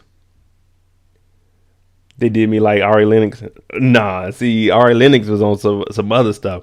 I got detained, and I know what I got detained for. You know what I'm saying? Yeah. Over there, let's just say you can't scalp tickets. Put it like that. But that's not what I was detained for. Make that clear so no one can ever come back and say, oh, Mo was over there detained for scalping tickets. No. I was detained for something else, but that's neither here or there. Everything is cleared. I'm good to go. But Tariq, when he listens to Kane, he gets sound advice. That's because, not Kane, but Kanan. Tariq gets sound advice from Kanan because he was more of a son to Kanan than Sean was, because Sean was disloyal to him. So even though we know Kanan, he had a wild childhood growing up and he got Tariq on lean and all that, he's still giving him street advice because he wants him to look at who's running all of this. And it all comes back to Monet. You see, when we started an hour and a half ago, I said that Monet is the worst mother in the Power universe. She's worse than Tasha. She's worse than Raquel. And that's because she has 4 kids she's messing up on. But Tariq, he comes to a realization, it is Monet. What did Monet do? Tariq has a black eye. Why? Because Monet told him to follow Kane. He got his ass whooped. Kane got Tariq's phone. Why? Because Monet told him to follow Tariq. That's why he made that play to having Effie, you gonna handle transportation and pickups? Because I'm not gonna talk. He can't talk to he can't talk to her in public, especially with that ankle monitor. He can't leave campus. He can leave that apartment because he's moving out of that. But I can't be seen outside of New York talking to Monet. So that's why he's making these moves, because of what Kanan told him. So he's connected more with the street side from Kanan. The business side is coming from Ghost, his father. That's right, Adamsville. Monet don't want them to have no education, none of that. None of that.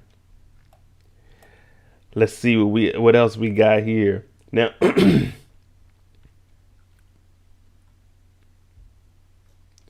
oh yeah, the father-son clashing.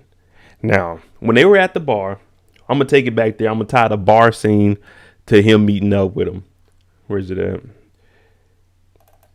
When they were at the bar, we all know that Drew's arm is working now. Last season, it was, I can't even move. This season, he couldn't even draw on the paper when his brother pulled up. He's, my arm. Hey, Drew, get the hang of it. Now, he starts reminiscing about when he got shot up in here, because Monet, they still ain't even got the bars up here. You remember they were supposed to put bars on here, but they haven't. Why? Because Monet, what did she do? She killed the contractor. Oh my God, Monet, you really messing up the family. So there should be bars on here because they haven't been open since the shooting. But he's in here reminiscing about it, and his dad is basically telling him you need to be strong with it. Now Kane, he sees this, and we seen he gave his dad back the King of New York chain. Well, Kane is trying to get in his dad's good graces to be that guy. He has the plug. And what did Lorenzo say? This chain is nice, but I'd rather make some money. Introduce me to the plug. Me and Drew are ready. So we already know that Kane is getting separated from the family. Monet already kicked him out once. Monet brought him back in, but he was just muscle. She didn't really want to use his connect. But now he's seeing that Lorenzo is the person that's running things, but he wants Drew to be in charge. So he's like, okay. He's looking like, damn, I don't really want Drew and my dad to meet to connect. I want to be that person. That's what leads us to the meeting. He's like, hey, Kane, set it up. Set it up. He sets it up. And when he gets there, what does Kane say? Yeah, Poppy, I'm the connect. You're not going to meet Mecca? I'm the connect. It's me. Y'all looking all around. Y'all like, where Mecca at? No, it's me. It's Kane. It's me. I'm the connect. So what Lorenzo say? Are you trying to be my boss or are you trying to be my son? Why do you say this? Because look, we have the Tejada family. We have an organization. I'm the head of the family. I'm out. Let's make it happen. But Kane, the reason he doesn't want Lorenzo to meet the connect is because he knows that Drew is in place to take over leadership. So he says, hey, Mecca, I'm going to show y'all that clip too.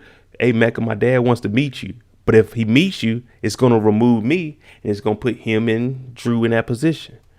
So Lorenzo gets upset about it, but he tells him straight up, hey, If things go wrong with the connect, which it will, and we all know it will because this is Kane. Kane can get something together, but the next episode, it's over with. If something goes wrong with the connect, don't be coming back talking about Poppy, I need help. That's right, Miss Talkbox. Kane talking about you living off my mother. You living off my mother. Let's get something correct. Let's correct this right now. Kane, you're living off your mother. You're 22 years old. You got kicked out. You didn't move into your own spot. Kane, you went to, I won't even say you moved in. You were living with a girlfriend that was easily persuaded by a couple $1,000s for Monet to come up in the house. You're living off your mother. The house is paid for. The house is Lorenzo's. The only reason that 50% is in her name is because when you're in jail, most of your assets you can't have full control over because you're in jail. It's the same thing when you join the military. Like if you have custody over your kid, when you go to basic training, you have to sign over your parental custody. This is a fact. You have to sign it over to someone in the family. In case something happens to you, they're able to make those decisions. But Monet, oh, we need this $1 million for my nephew. He's like, oh, hell no, I'm not giving that money to your nephew. $1 million? Now, that $1 million was whose money?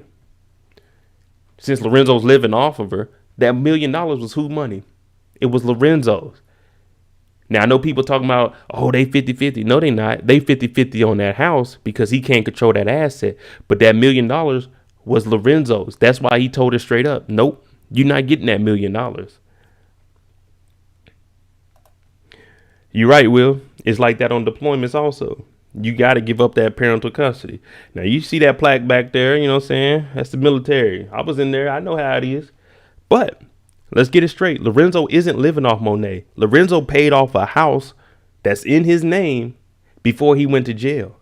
Now, when he comes home, that $1 million that Diana put up of his money, that was his money. Now, he can get some money in the street. And of course, all of his workers, Keno and all of them, the bodyguard, whenever a boss gets out, they going to bless him with bread to get him back on his feet, which is why he's telling Kane, let's jump right back into the dope game. Give me the connect, Kane. Give me the connect. But Kane's messing it up. He's running his mouth. He's forgetting Lorenzo still got this pool in the street. He brought Kane up there, touched him up a little bit just for touching Monet. Well, I won't say touching, for slapping Monet. So Kane needs to realize who he's talking to. Lorenzo's not GTG. He's not little guap.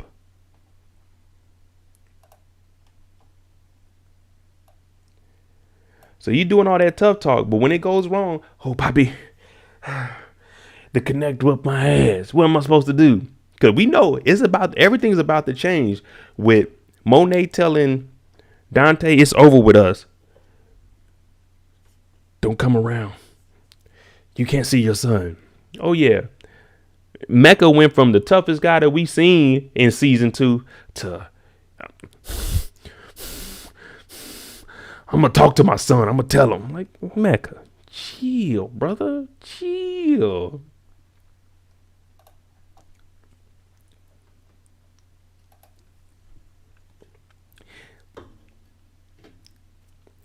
Hair Lover said it'd be easy for Effie to easy for Effie to off Kane because he's going to likely try to flirt with her. That's definitely true. We seen he tried to flirt with Lauren. Kane is his mama's son. You talk about people that mess up stuff. Monet will ruin something and then blame it on everybody. We have countless times of her doing that. Zeke giving up Ramirez's card. Oh, why would you do that? Monet, you told me to.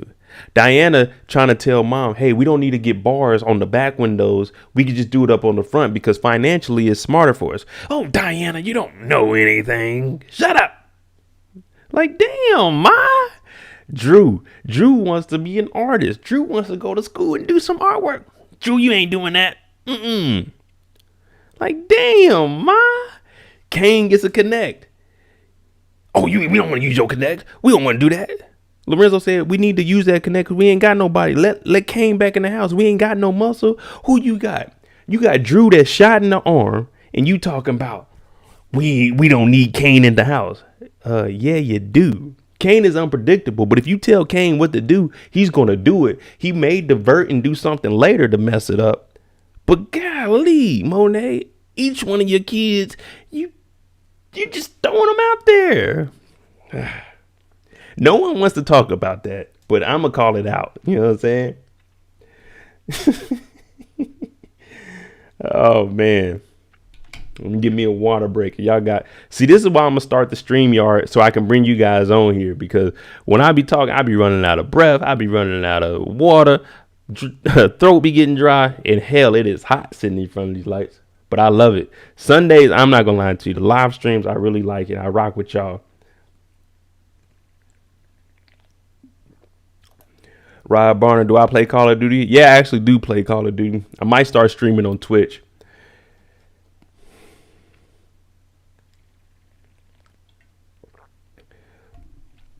Once you taste freedom, ain't no going back. Yeah, you right about that. There ain't no going back. Q Hicks, Renzo is way more calculated than what's shown. That is true. Now, you got to remember, what he went to jail for, it wasn't because of drugs or anything. He went to jail for a manslaughter, which gave him 25 years. So he's maneuvering himself out here in these streets. But to think about it. If you looked in the mirror right now and asked yourself, hey, I'm going to try to save $10,000 this year. Let's just say you could save $10,000. That's still a tough task. That's a little under $1,000, like $800 a month. Like $850, $750, something like that a month for a year to save $10,000. Lorenzo went to jail 10 years ago and there was still $1 million. Now, it was probably money put into it since then, but there was $1 million in that safe. So Lorenzo, he's out here making things happen. If he had $1 million, still put up 10 years of being in jail. They don't give Lorenzo the credit that he needs. But he out here. He is out here. We got to get into Mr. Sachs. Now, if you've been following me for a while, you know Sachs has been one of my favorite characters. I got him in the top 3. I don't even know what order I'll put him in. But Sachs, yeah, that's my boy. Now, he goes up here, and we know he's been tearing Gianni up. He's been stealing information. He's seen that gun. Oh, Slim, what? Real quick before I get on Gianni. Slim talking about I saved $12,000 in 1 month. Well, Slim, you are better than 99.9% of us. You save $12,000 in a month. Go ahead and drop $10 in that super chat for your boy. Look out for me. You know what I'm saying? I'm trying to get up to that $12,000 a month. You know what I'm saying? Thank you for that. Thank you in advance. Make sure you guys hit that like button. Now, Sachs, one of my favorite characters on here. One, because he's going to do what it takes to get the job done. Regardless. Whether it's illegal, whether it's legal, he going to do what he got to do. Sachs is aging bad. That's that stress, Adamsville. You see, Sachs, he done went from being good to being fired to almost getting arrested to bouncing back to now he's working for Davis, and Davis is yelling at him every damn episode. Yeah, he's working hard. You gonna age like that. I don't know if y'all seen from like Power season 3 or 4 where I started. I got all these grays in here. It's grays in the beard. We all aging bad. Yeah, Slim. Big Slim. You see Adamsville. Share the wealth. Hit that super chat. Abdullah, let's see what he says. Presidents have vice presidents and generals. If Kane was smart, he'd accept being a general while letting Drew run the VP. Exactly what Lorenzo said. Kane, he needs to accept his position. The head of the snake is here. Lorenzo. Monet can be the backbone. Play your part. I'm going to get you out the game. Go ahead and retire. Drew is next in line. Kane, you got the respect of the streets. When people see you, oh shit, that's Kane. If we owe money, don't nobody owe Kane money because that's Kane. You got respect. Play your role.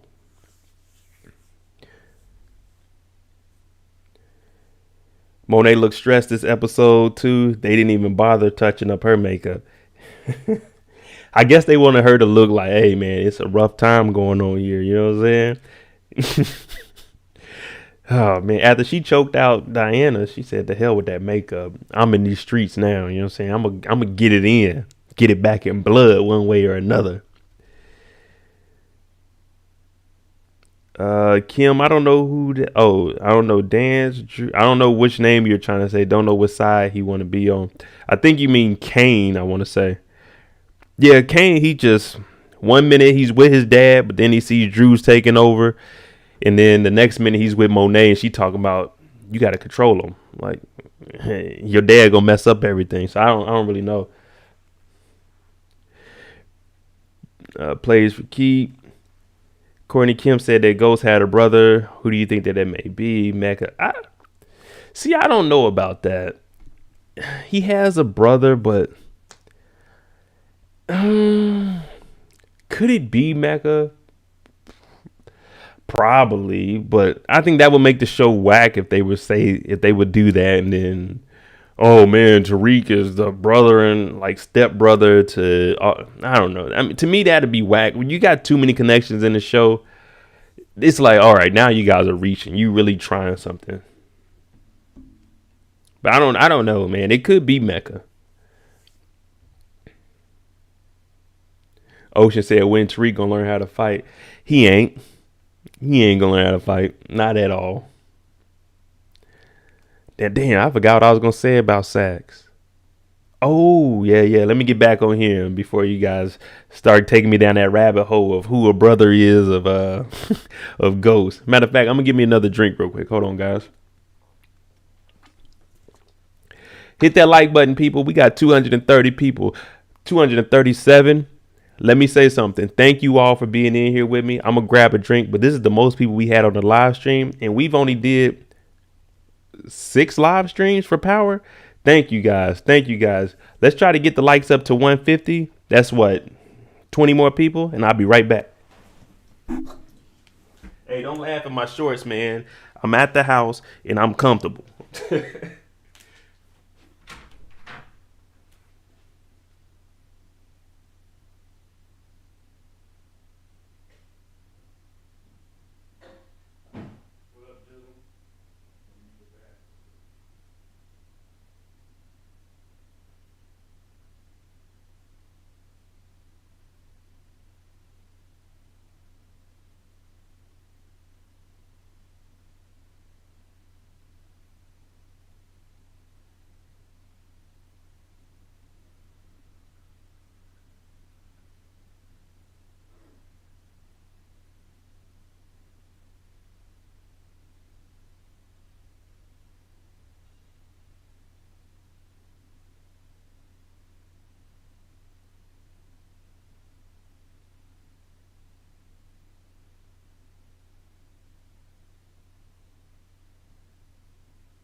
Mm-hmm. Matter of fact, I'm gonna tell y'all something. Courtney Kemp told me not to tell y'all this, but I'm actually Ghost's brother. I'm his little brother. I'm gonna be in season 3, y'all. I don't know if y'all know about that, but I'm gonna be in season 3. Ghost's little brother, Casper. I've been hiding, y'all.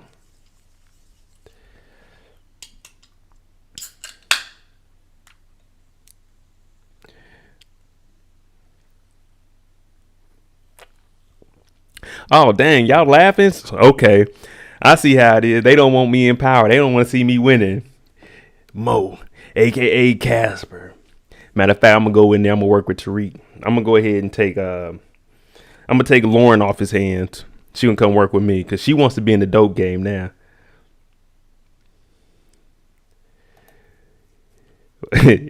Yeah, you know, Tariq out here wilding out. Matter of fact, I'm going to see if I can tag Courtney Kemp or something. We're going to see if I can get me a role or something. I'm going to tag 50 Cent. We're going to do everything. We're going to try to get me in season 3. Even if I just have a cameo. Like, man, Tariq, you crazy, man.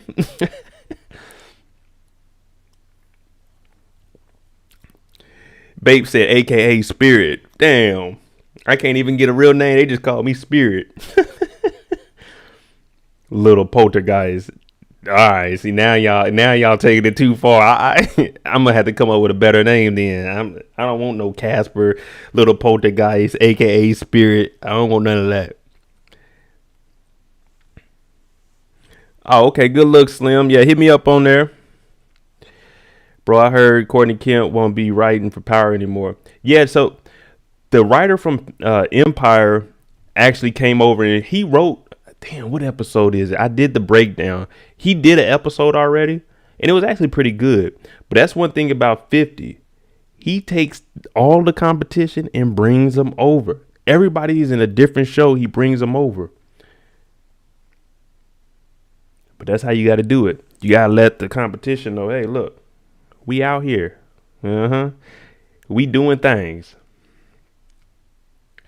Call him Binky. Hey, Miss Talkbox. See, I'm gonna get the StreamYard working next week because I want to see everyone that's saying this about me. My name, hey, they gonna put me in the show. They're gonna. So, now, matter of fact, I'm gonna be working with Lorenzo. You know what I'm saying? They're gonna give me one of the Latino names or something like that. Julio Moss. That's what they're gonna call me.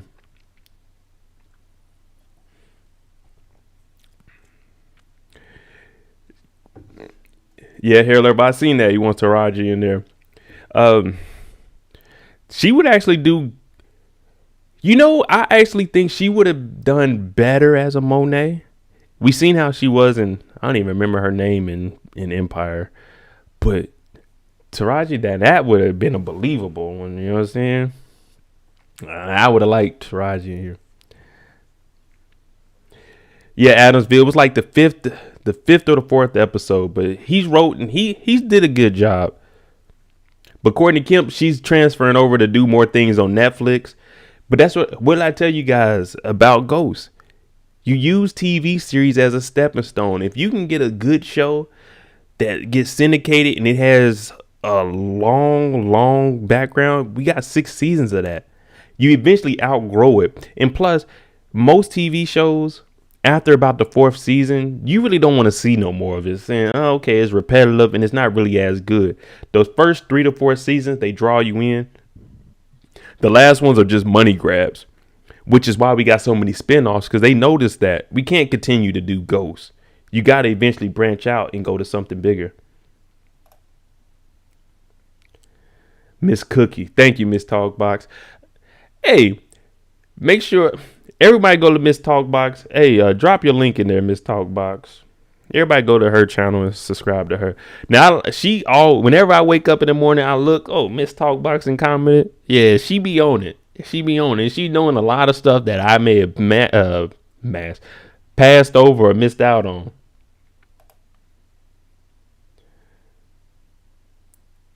Adamsville, the actress that played Raquel on Raising Kanan, set the standard.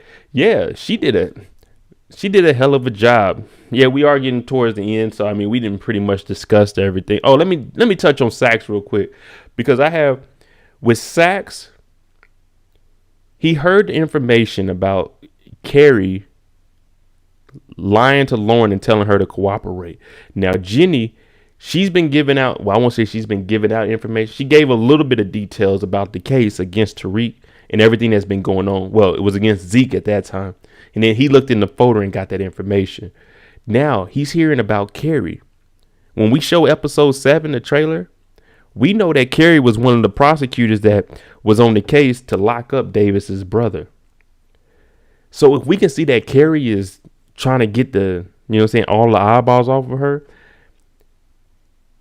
Davis has already yelled at Sax and told him we're about that money. So all this information he's taking it back to Davis. So if he can figure out something on Carrie that could potentially help Davis get his brother out, Sax is the man. Now, we may hate Sax, but Sax is really doing, y'all forgive me for this, Sax is doing the Lord's work.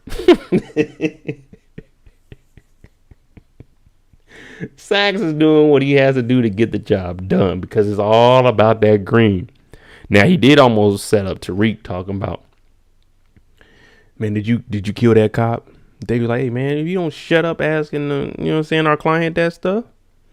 But Jenny, she's in deep, and you remember she was at the bar with Detective Kevin when Sax seen it.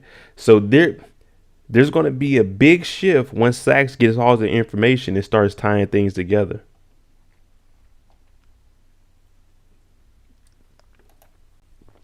Sax is the new proctor. Well, that depends. In what aspect would you say he's the new proctor though? Because you got to remember, Proctor was working directly with Ghost, and he knew way more than he was supposed to. Sax, on the other hand, he's working against Tariq. He wants Tariq to go to jail. You remember, Sax has a vendetta against Ghost and his son. If I couldn't get Ghost, I wanted to get his mama. Because you remember before the partnership, before he started working with Davis, it was, look, I can get you information if we can stick the murder of Ghost on Tasha. If not, we can put it on Tariq. Even now, he's saying, Tariq, you killed that cop. So I won't say he's the new proctor per se, because he's still out here trying to get somebody locked up.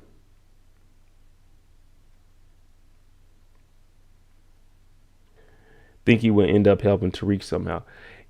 Yeah, I definitely think I feel like Sax is going to end up helping Tariq unintentionally. You know what I'm saying? Like, I still have a vendetta against him, but with all the information I got, I helped him get off. And he'll probably tell him, because you know how this is. You'll have the righteous endings.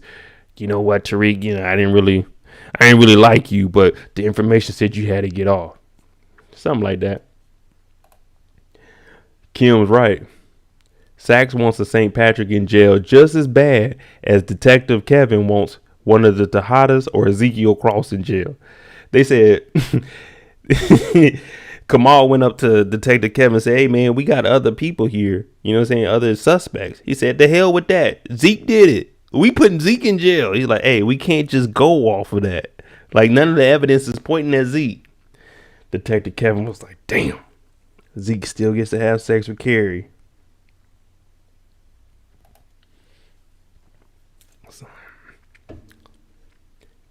Oh, hold on. Can I watch STARZ? Can I watch this on STARZ? Because I tune in but never know what's going on. Yeah. So you can watch, if you have the STARZ app, you can watch all of the Power series at midnight on Saturday, Eastern time. If you don't have the STARZ app, if you just watch STARZ regularly, it comes on, I think, 9 p.m. Eastern on Sundays.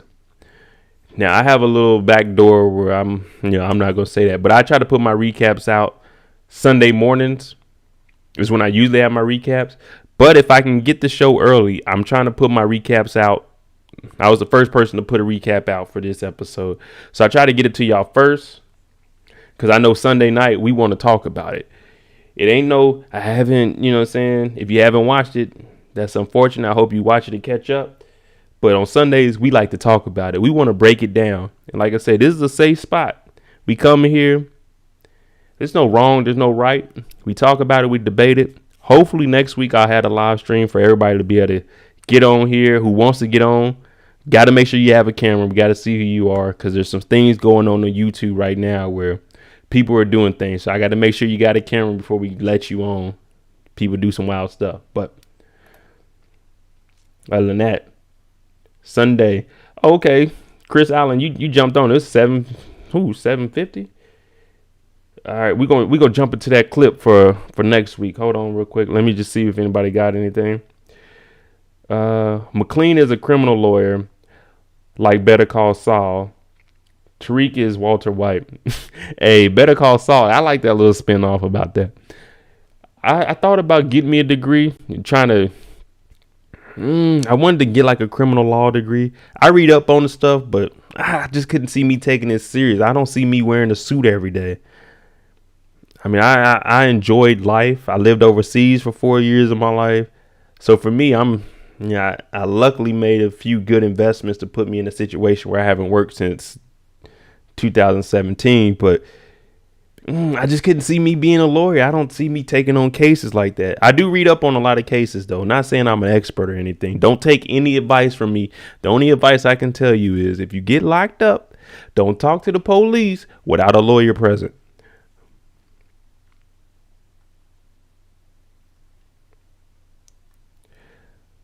A wise man learns from other mistakes, said Ocean. You right about that. You are definitely right about that. Can I watch it run on my Xbox or phone or PC, or do we have to wait? If you have the STARZ app, you can watch it on your Xbox. I watch it on my PlayStation. So that's where I watch everything I watch. Usually comes off my PlayStation. But when I record, I do it off my computer. Like, I got my TV back there. My PlayStation's on the other side, but that's where I watch everything off of my PlayStation. So if I drop a recap on Sunday, it's because I watched it at night and then I got up and recorded it. But yeah, you can watch it off your Xbox. You just got to download the app, and if you have STARZ, log in, you'll get the episodes. Also, if you have Hulu, you can download the app through that. That's what I have. I have Hulu where I can watch STARZ, ABC, HBO, all of that goes through Hulu for me.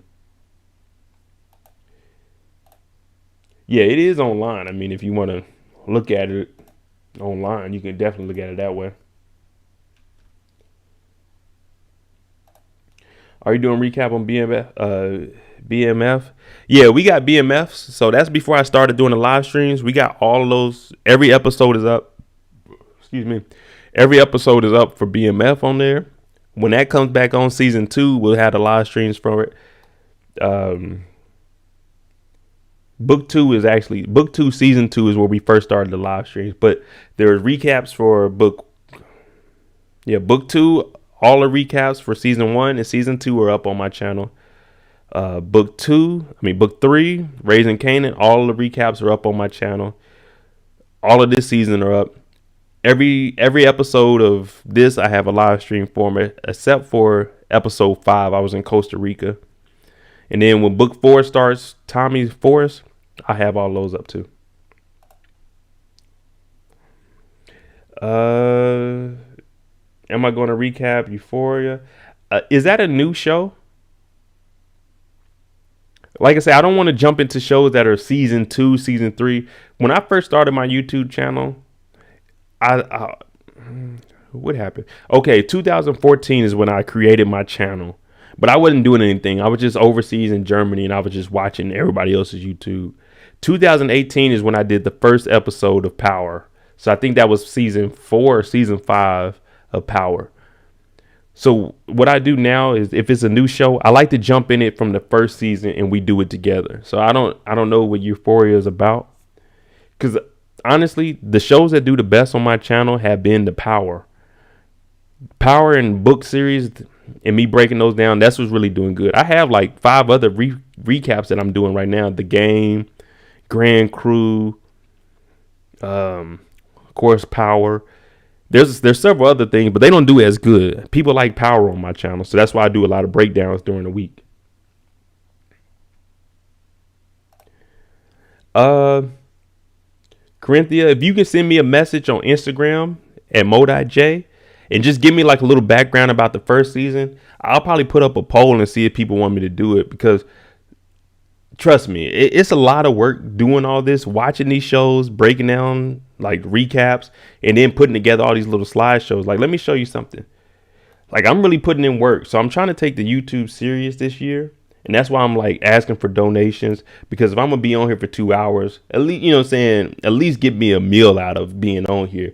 But I got to watch the show. I got to do the recaps. If you look at this is 30 different scenes where I got to screenshot it, put it on here, and I'm breaking them all down for you guys. Now, I don't mind being on the live stream for 2 hours or anything. It's a lot of work for me, and I'm trying to make this my job. So I'm definitely going to jump into whatever you guys want. But as of right now, Power, that's what people are really trying to see. I'm also doing the recaps for Women of the Movement. I got to break those down. I got a lot of stuff going on. So to watch a new show, I got to make sure that people actually want to see it. Oh, Kindle. I got Ozarks. I got all that. Now I'm gonna show y'all something real quick on my YouTube. Let me see something. And then I'm gonna show you guys a trailer for next week. And I definitely rock with y'all because this is the most people I ever had in the stream, and I definitely appreciate this. Let me see if I can get to my channel. YouTube Studio. Let's go to the playlist. So I did all of the I did Ozarks, but this is when I had a smaller channel. I don't even think I had like 1,000 people. Let me see.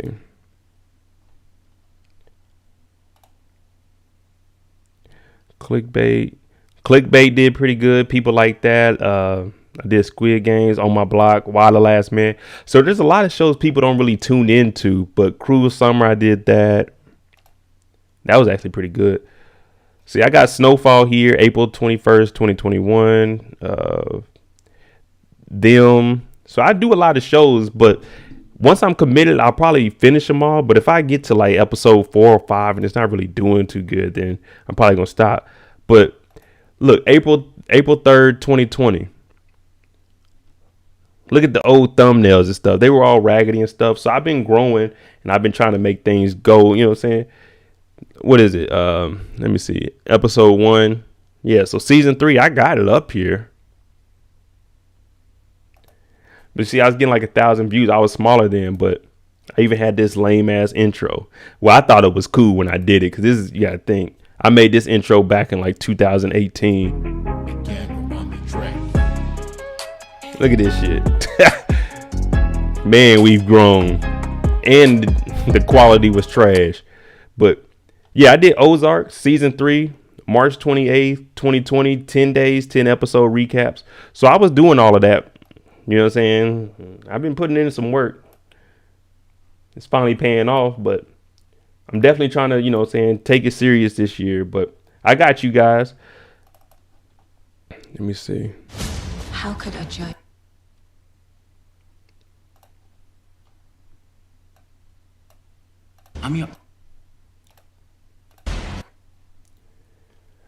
Yeah, so I got Snowfall. I got a lot of stuff on my channel, man. It's just the thing that's been really picking up is the Power series. They love it. I definitely appreciate all y'all because I wouldn't be anywhere without you guys.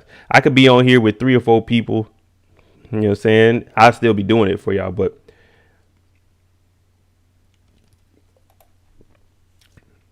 thank you for that. Thank you for that. So we're going to jump into, we're going to forget whatever I was just saying. We're going to jump into episode 7, the trailer. So if you don't want spoilers or you're one of the people that don't like looking at trailers, this is episode 7. So we're going to look at it. I'm going to play it through one time. Not going to say anything. Let y'all watch it. And then I'm going to take it back and we're going to break down the little scenes that we see. I already did a little breakdown, but I'd rather do it live for the people that haven't seen it yet.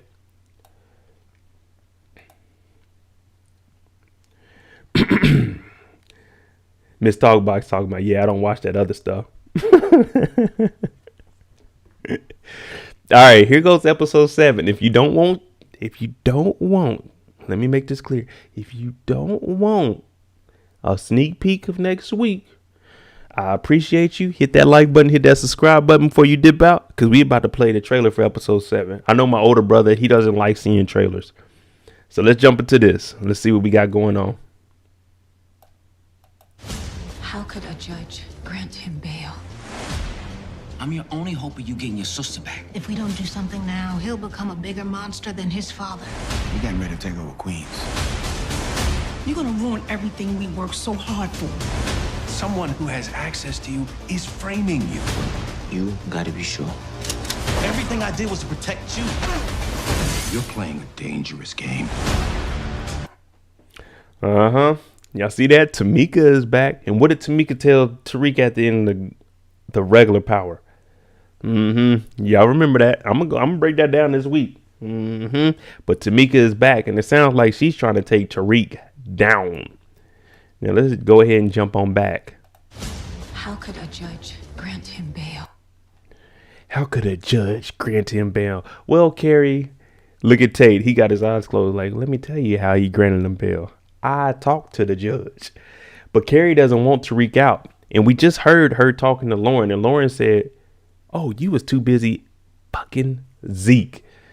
And she said, "Let's come back and let's talk when you got your emotions in check." What did Lauren tell her? "My emotions are where they need to be." No, Carrie, you not dodging this. There's no way around it. You either going down for Zeke and you're losing your job, or you gonna figure out a way to go talk to Kamal Tate and get Lauren from taking that stand. You know what I'm saying? I don't know. Carrie, you're in too deep. You're too far invested in this. As soon as Detective Kevin came, if he was talking about you was messing with, you know what I'm saying, if you were messing with Zeke, what you should have done was, because you didn't have anything to do with Jabari's case, and listen to me, was go ahead and resign and just say that it's just too much for you to be a teacher at this moment while one of your co-workers is murdered. So if you step down from this, even if the Zeke stuff comes out, you're not a teacher at this point. So it's like you removed yourself from it. It would have been less damaging to remove yourself from messing with a student than to get fired for it. You see what I'm saying? I mean, you still probably may not have been able to work, but you still have your reputation as being a decent lawyer. But if you get fired for it, it's going to really be bad. And it's going to be a lot of stuff in the media. But Tate's looking like, shoot, I got this little photo album from Brayden. I'm good. That's why Tariq got that bail. I'm your only hope of you getting your sister back. If we don't do something now, he'll become a bigger monster than his father. So let's see. He'll become a... Tamika's back. I'm going to take it back just a little bit so we can see Sister back. Tariq. Now, Tate is saying, "I'm all you got to get your sister back." And this has to be after Tariq gave him the book. Or it could be, that's the thing about these trailers. They cut them up so we don't really know what order they're going to. Just like episode 6, we thought Monet was on the phone with Lorenzo. Turned out Monet was on the phone with Tariq. So not Lorenzo. I was getting ready to say Larenz. But Tate, he's talking to Tariq. This could be before, right after he gives him the book, and he's saying, "Hey, look, I'm all you got. So you're going to have to trust me on something so I can get your sister up out of here." Now, Tamika is back. And originally, she was cordial with Tariq. She didn't want to really represent him just because of everything that was going on. And, her and Saxe had their differences of trying to get Ghost to go down and her getting fired and having to go do something else. If we don't do something now, he'll become a bigger... And now she's talking to Saxe saying, "We need to get Tariq off these streets, because if not, he's going to become a bigger issue, a bigger problem, a bigger monster than Ghost." Why is that? Because we had Ghost, he was at the top. At that point, Ghost wasn't able to talk to and be around all the lower level people. Now, Tariq, on the other hand, he can go and talk to all these people because he doesn't have that influence or the power that his father did. With him running for, vice governor, he can't be out there talking to the street dudes. You see what I'm saying? So Tariq, he potentially has a chance to be worse than what Ghost was. And that's a fact.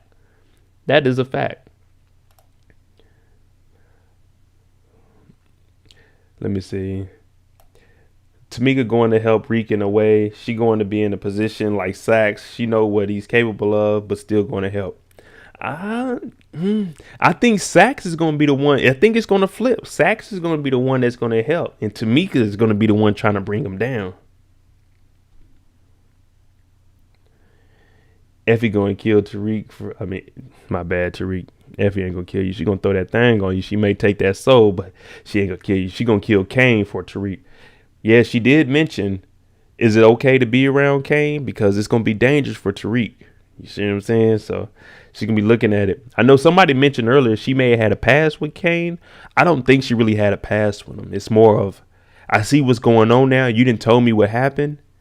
So she's really looking out for him. I think Q was Q was agreeing with me on, I don't think that Effie's going to flip on Tariq. At this point, it's going to be the only way Tariq and Effie are going to have a problem is if Tariq does it. Effie, I think she's committed to being with Tariq because she has that second in command, that power now. So I don't think she's going to flip. Monster than his father. You getting ready to take over Queens. Kane's talking to, I mean, not Kane. Damn, I'm getting all of them mixed up. But, well, I can say Kane because Kane is short for Hurricane Lorenzo Jr. But Lorenzo's talking to Drew. He told him to follow Keno. You remember he texted Everett, said, Everett, I can't, I can't hit you up. Family issues. So everyone's saying maybe Drew is following Tariq, but I think he's following Keno. Now, I'm going to show you guys something. Hold on. You're gonna ruin. It's a a tan jacket, white shoes. It's kind of a small, but it can't be Tariq. Why can't it be Tariq? Tariq is on an ankle monitor. Tariq can't be outside after dark. Tariq can't leave the campus. Tariq can't go anywhere besides Davis's office. That's freely. And he has to be on campus and in his dorm room. So I don't think that this is Tariq that he's following. You remember they laid out the rules, said don't get in any trouble. You can't leave the state. Well, you can't leave the city. You can come to Davis's office. You got to go to school. So it could be Everett. But we still need to see, did Drew follow Keno like his dad asked him to? And we're going to get on Everett in a minute. You're gonna ruin everything we worked so hard for. Work so hard. Now I'm trying to get it right where. You're gonna ruin everything. Now Monet is saying, you're going to ruin everything we worked so hard for. Now we know this probably isn't Mecca that she's talking to. She told Mecca not to come around her unless Mecca had said something to Zeke. I think they just cut this together because when Mecca turns around, I don't think that's who she's actually talking to. We worked so hard for. Now, people were saying that this was Lorenzo's people or Mecca's people. That's Diana. Look at this. This is a woman. This isn't a man. This is either Diana or it's a woman. Unless we get introduced to a female assassin, I don't know who it is. But it looks like Diana to me. I can't really see. They be making these trailers so dark because they don't want you to see. And then when the episode drops, they lighten it up. So you're like, oh, that's who it is. We know the tricks. That's Effie and Kane. That could be. Since they are working together, that could be it. Hair Lover says she's talking to Mecca, same curtains. See, that's why I like this live stream. We figuring things out. So when the episode comes, you'll hear people, oh, this is no. We figured this out the Sunday before it actually aired. Let me keep going though. Because we know that this is a woman. Ladies, y'all a little bit better than me. I know it isn't that clear, but if you look at these eyebrows, if y'all can go back and tell me whose eyebrows are arched like that. Because I can't tell. Everybody's saying that's Effie, Diana or Effie. Let me see. I'm going to take it back just a little bit again. You're going to ruin everything we worked so hard for. Someone who has access to you is framing you. Now, Framing you. Sax is telling Tariq, someone you have access to is framing you. We all know it's Kane. We're going to figure out who that lady was with the gun next week. Or if they drop an exclusive trailer this week, we'll figure that out. But Sax is telling Tariq straight up, someone is framing you. We know it is Kane. But what did Davis tell him before he was released on that ankle monitor? Don't trust anybody. Don't trust anybody. So Sax, we just talked about Tamika potentially helping out Tariq. But it looks like Sax is going to be the one that's actually trying to help Tariq out. Because Davis convinced him, hey, if you win this game, we here to make money. So you got to help your client out as much as possible without doing something illegal. Now, Lauren, she pretty much lost all of the respect that Tariq had for her in episode 6, because when she pulled up, She didn't want to go upstairs and talk to Tariq because he's a double homicide guy.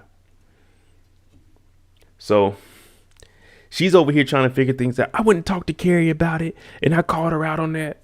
But Tariq slammed the door on her. Is this because Effie's in the room? Is this because Diana's in the room? Or is this because Tariq he's looking at Lauren like, I can't trust you now. You know what I'm saying? You don't trust me, so I'm not going to be involved with you. Tony, you right. Lauren, out of everybody, she's the good girl. You know what I'm saying? She doesn't have any ties to the streets or anything, but she wants to be involved with Tariq. She just doesn't know which way to go. Nah, so I downloaded this clip. This is the trailer. I could go on YouTube, but a lot of the stuff, I don't know, man. When you download it, it doesn't really come out that good. But I didn't want to have to keep going back on YouTube. So it's probably my screen. I apologize for that. You gotta be sure. Now let's just take it back real quick. We're gonna break this down. You is framing. Tariq has on the tan sweater. You is framing Tan sweater here. you. You gotta. He's talking to Diana and he's telling her, you gotta be sure about whatever you're telling them. So he could have slammed the door because Diana was in here. And Lauren, you didn't want to come up here and talk to me yesterday. Why are you up here now? You turned your back on me. You see what I'm saying? So whatever he's trying to figure out, he could be getting information from Diana to say, Diana's talking about, hey, I think Kane and Monet, they coming up with a plan to go against you. Because what else could she possibly be talking about to Tariq where he's saying you got to make sure that information is correct? She's working with her dad. She's about to go to school. So she has to be telling information about Monet and Kane because Diana, what are we seeing? She's been breaking down where Kane's been. Hey, Drew, did Kane come and talk to you before or after the drugs switch? Hey, Drew, was mom at the house when Zeke needed to get called out? Drew was like, no. So she has to be telling that information. And not to mention, she just got choked out by her mama. So she's already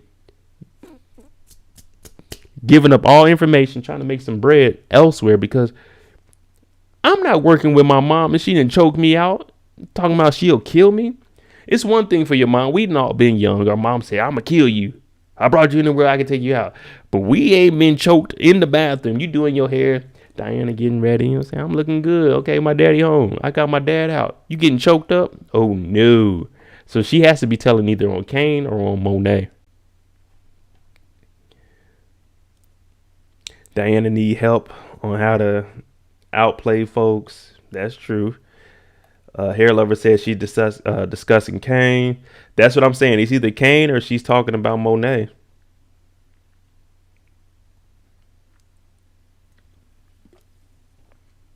Yes, still. Her and Diana and Effie, they are close. But what we're going to probably see is Effie starts to separate herself because she's sleeping with Tariq now. Diana still wants that, and that's why Monet didn't want her to deal with Tariq. Because you heard how she talked to Effie. You must be throwing it on Tariq like that. That's why she didn't want her daughter to be around him. Yeah, Miss Talkbox, a lot of people's mother didn't say that. I'm just saying in general, you hear that I brought you in this world, I can take you out. Well, my mom was like 5'2". When I didn't get tall till like junior year. I think junior year I hit like 5'8". Then senior year I was 6 foot. Yeah, like, Mom, just stop. You're going to have to stab me. But other than that, you know how it is.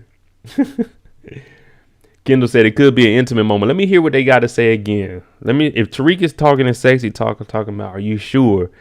You know what I'm saying? To get consent. I don't know. Let me hear. You is framing you. You gotta be sure. Everything. That didn't sound like, you know what I'm saying? That didn't sound like intimate. But who was that shooting with that damn shotgun? Gotta be sure.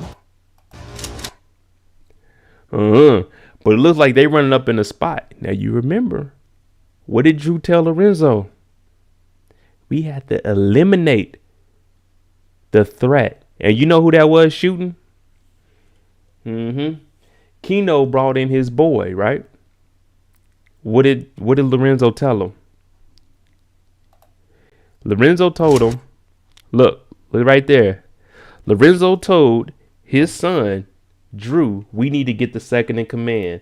Now, let me see what this is on. 20 seconds. He told him, we need to get second in command on board. And guess who that is? Second in command. I forgot his name, though. But Keno introduced him. Second in command. We got to get him on board. Because what is Lorenzo? What is he trying to do? He's trying to take all of Keno's workers, since he didn't want to be up under Lorenzo like old times, 60-40.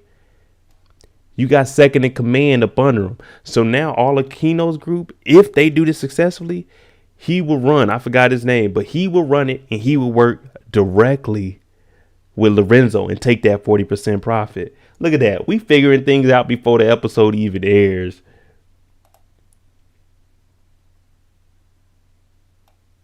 Now, I don't know. Tariq did have that hoodie on. It was a tan hoodie. I don't like playing investigator, you know what I'm saying? Make you feel like police, and that's what we ain't gonna do. Go back to this 20-second mark. He's framing you. You gotta be sure. That's second in command right there shooting. So maybe they turned it on Keno. I don't know. All right, B-Vex.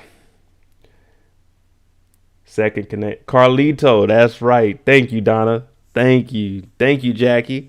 Carlito, Q Hicks, thank y'all. Now, I knew it in the recap, but it's like, hell, he had that much of a scene. It's like, I forgot the nigga name. Pillow talking, he playing it for something. Damn. So that definitely, let me get a 1 in the chat if y'all think that's Carlito. Does that look like Carlito? I know it's a little blurry. I'm sorry about that. But does that look like Carlito?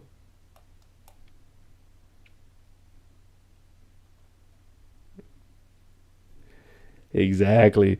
See, we all on the same page. That looks like Carlito. So maybe the plan is in effect. Maybe that's who Drew was following. You know what I'm saying? I don't know how it would work, because you don't want to kill the workers. Now, there are going to be some people that are going to be loyal to Keno, but you get rid of those, the rest, they're going to come back and work with you. Everything I did was... So we're going to take it back a little bit too. Kane's in all black here. And he just told his brother, everything I did was for you. And this is right before Drew threw him into the little, you know what I'm saying, the China set. You gotta be sure. Everything I did... All black. Could be Kane. That's what I'm thinking it is. Now, I don't know who this is here, but he just told Drew, everything I do is for you. So maybe Kane got on one of these guys in the alley here.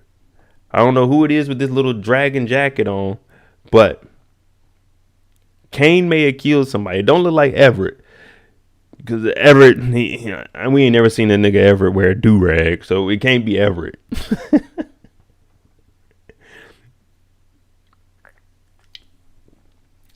Real quick, I'm gonna stop this real quick.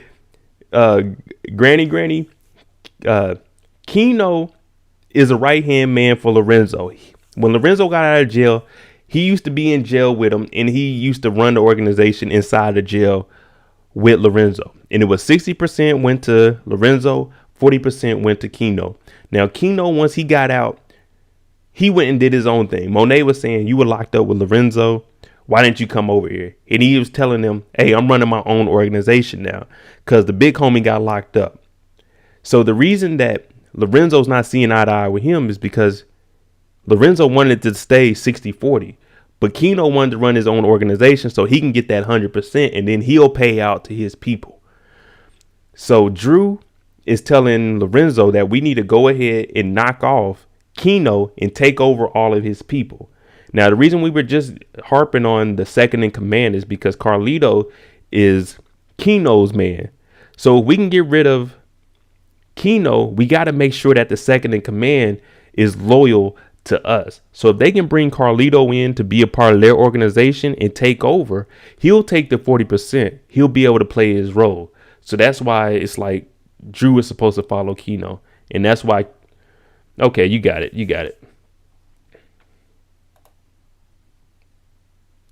McLove, that would make sense. Tariq and Mecca are bound to meet this season.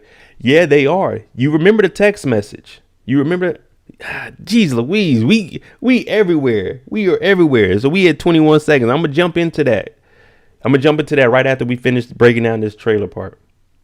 So Kane in all black. We don't know who this guy is here in the brown. He could be a worker for Keno. He could be somebody that Drew knows. We don't know yet. But we know Kane showed up. That's what I'm assuming to see, because he has all black on in the next scene. But he just told Drew, everything I did was to protect you. It was to protect you. And Drew's arm is working. Y'all see that? Drew's arm is working. Threw him against the wall, you know? So we don't know what Kane actually did. And we don't know if that was Kane in the alley.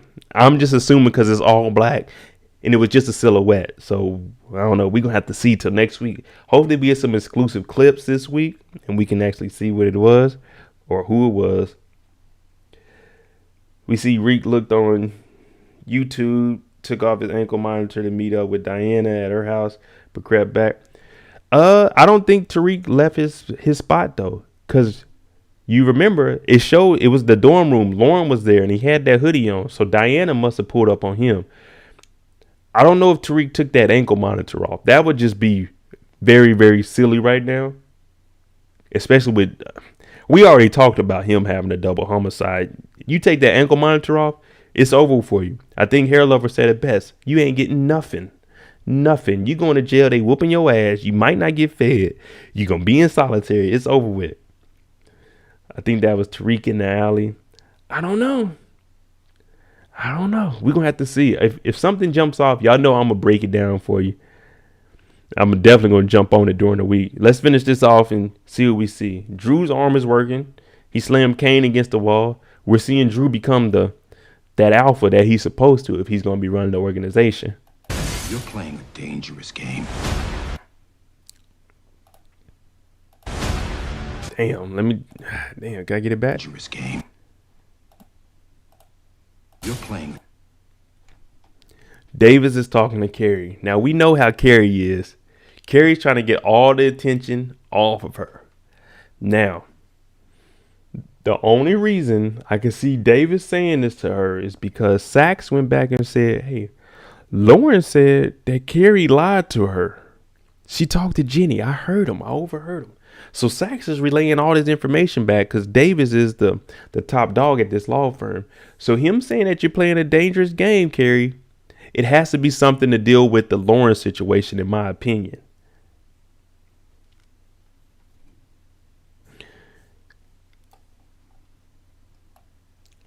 Well, see, Tariq had on a hoodie, a tan hoodie. But the guy in the alley looked like a leather brown jacket. It was a little bit darker than what Tariq had.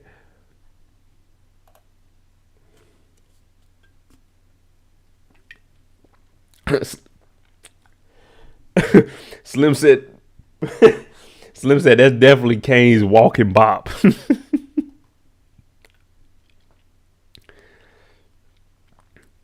Monet told Kane to kill Ebb, which is why Drew went off on him. Who is Ebb?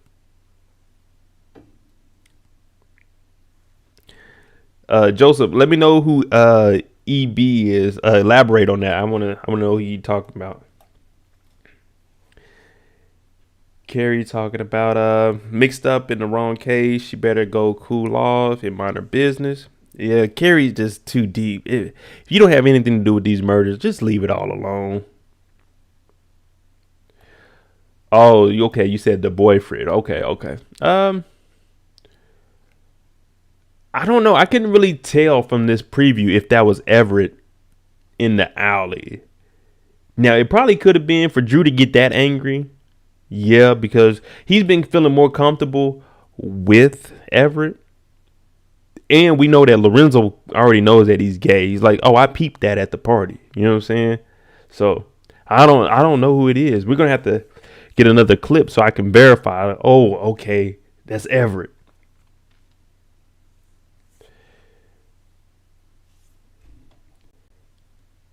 She's going to end up like the professor. Yeah, Granny, you right. I mean, Carrie really has No dog in this fight. You got all the eyes off of you. Detective Kevin, he wanted it to be Zeke. They brought in Tariq because they seen the badge there. Carrie, just go to work. Why are you dealing with anybody? Yeah, Lauren's talking about exposing you for sleeping with Zeke. If you really feel like that's going to happen, go ahead and resign. Step down. Get up out of there. You're removing yourself. But right now, Davis is right. You're playing a dangerous game. And she gave that look like, what do you mean? Well, Tate has information on you. Tariq, Lauren, they have information on you. Detective Kevin has information on you. You're putting yourself in a deeper hole than what you should be in. I just don't get it. I really don't get it, people. I don't get it. I really lost a lot of respect for Mecca this episode, man. This whole season, we've been thinking Mecca is that big boss. Mecca don't put up with nothing. Mecca does what Mecca needs to do. And he's talking about, Monet, if you don't leave them. Mind you, they're in their 40s. If you don't leave Lorenzo and your family to be with me and your family to make it happen, then listen to me, people. Now, I don't really say this a lot. Nigga, it's over. It's been 23 years. Your son is an adult. Monet don't want nothing to do with you, man. And he changed his mind. Oh, yeah. This whole time he been talking to Kane. Look, you the connect, man. You the plug. I'm not going to meet with your dad. I'm meeting with you. But now you all in your feelings because Monet said she going to end it.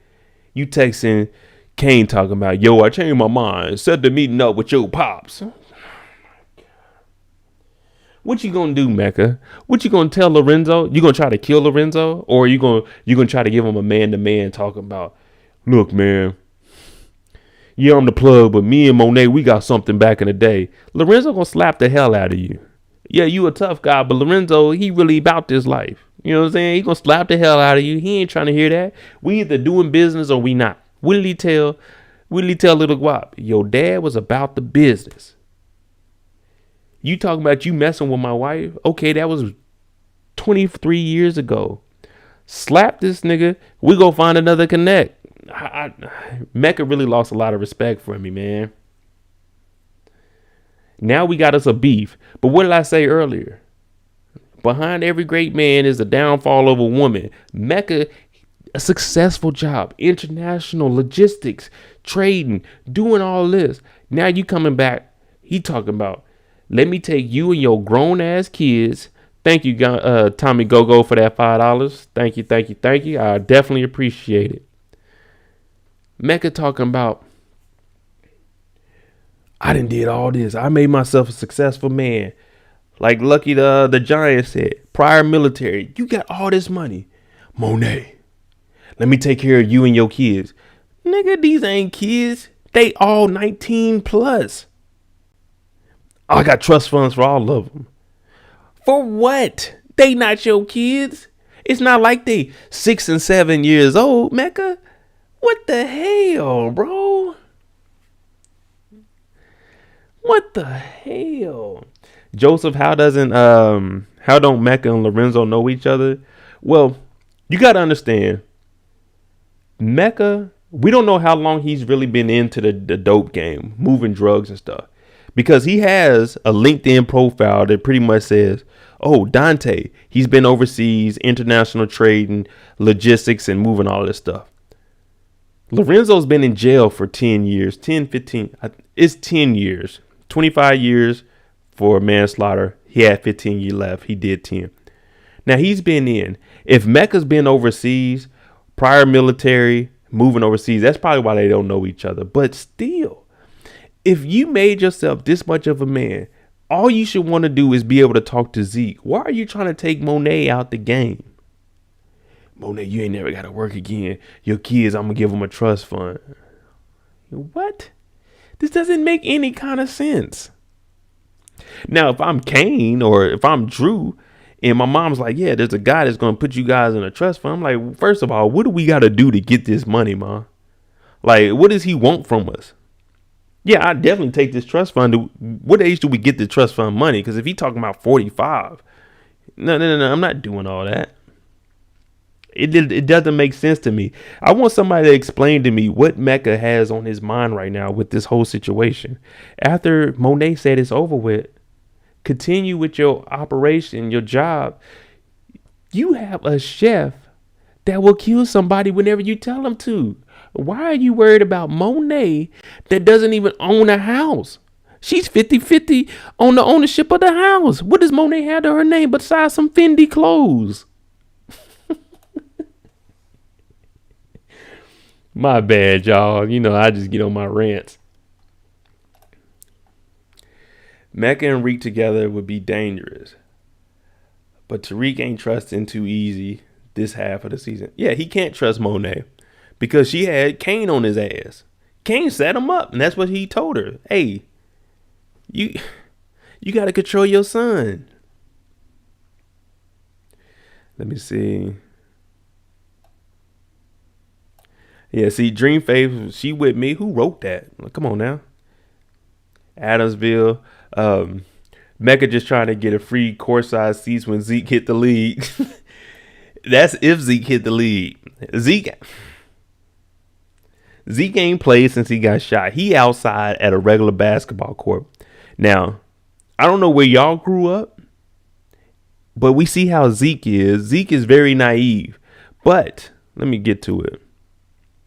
Where I grew up at, if we ever see a Porsche Panamera sitting outside while we hooping, we looking like, who the hell is that? Is it somebody noticeable?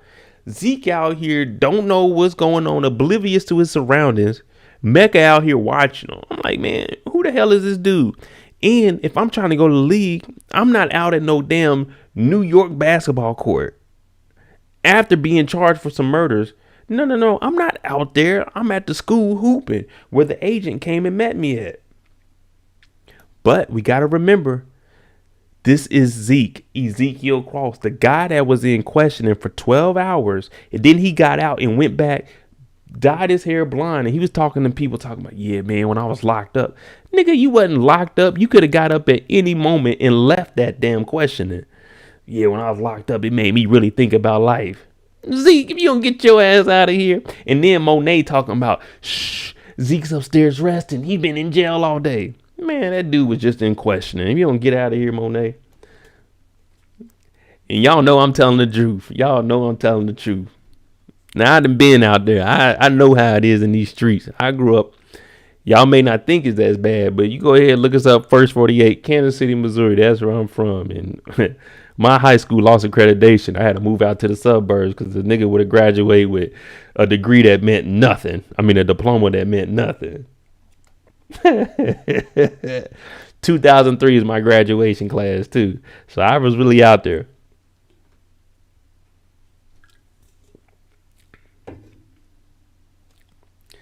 Dream Faith, a whole half a day. Yeah.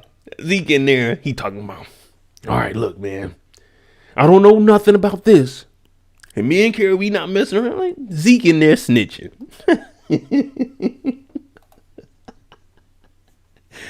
Oh, man. Mecca over here watching him. I'm like, who the hell is this dude?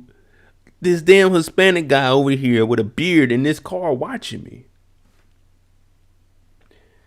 But this is Zeke, y'all. This is Ezekiel Cross. He showed up to the house party talking about Monet said I could be here. Hey, you need to read your surroundings. If it's a security guard stopping you, bro, you better calm it down because this ain't your normal security. I'm looking around like it's a lot of Latinos in here. Monet, I know your baby daddy was Latino, but geez, who are all these people I ain't never seen before? Miss Talkbox, just like Miss Hair told us, he know nothing. He know nothing. He out here shooting. Now, if you watch the episode, he's shooting from like 3 or 4 feet away. Zeke, if you don't work on that jumper about 10, 15 feet back, because you trying to go to the league, man, you already got a bum leg. You out here doing layups. Like, nigga, you better get right. Kendall, let me know where you're from if cars like this were normal to see. Where I grew up at, shit, you might see a Benz, but I mean, where I live at now, Yeah, we see all of them, but as a kid, we wasn't seeing no nice cars though. Don't get me wrong. I mean, the Porsche Panamera, they really aren't that expensive, to be honest with you. I mean, if you want like a $400, $500 car note, what is it, 2021? You can get you like a 2018, 2019. Most people can't tell the difference between the body styles within 3 or 4 years because it's the same. But yeah, you can get this car for probably like $60,000 right now.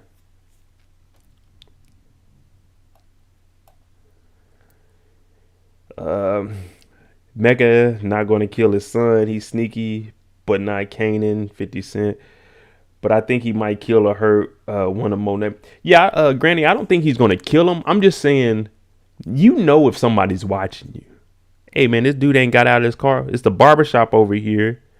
But you'll look in there and see what it is because you got to be aware of your surroundings. Where I'm from, I was into it with some people, so I was always aware of where I was at. And I knew certain places I couldn't go because, you know, it could get people shooting. But it's a barbershop here. Okay, this guy's bald in here. And it don't look like anybody's in there. And I don't know what this store is, but, oh, a laundromat. He ain't picking up nothing. You got to just be aware of your surroundings. I guess it's different for guys. We really look at it because when you really, you know what I'm saying, anything can go down. But Dream said the kids couldn't wait to snitch on Monet. Drew told Lorenzo, hey, yeah, but you got to understand how Monet is treating them.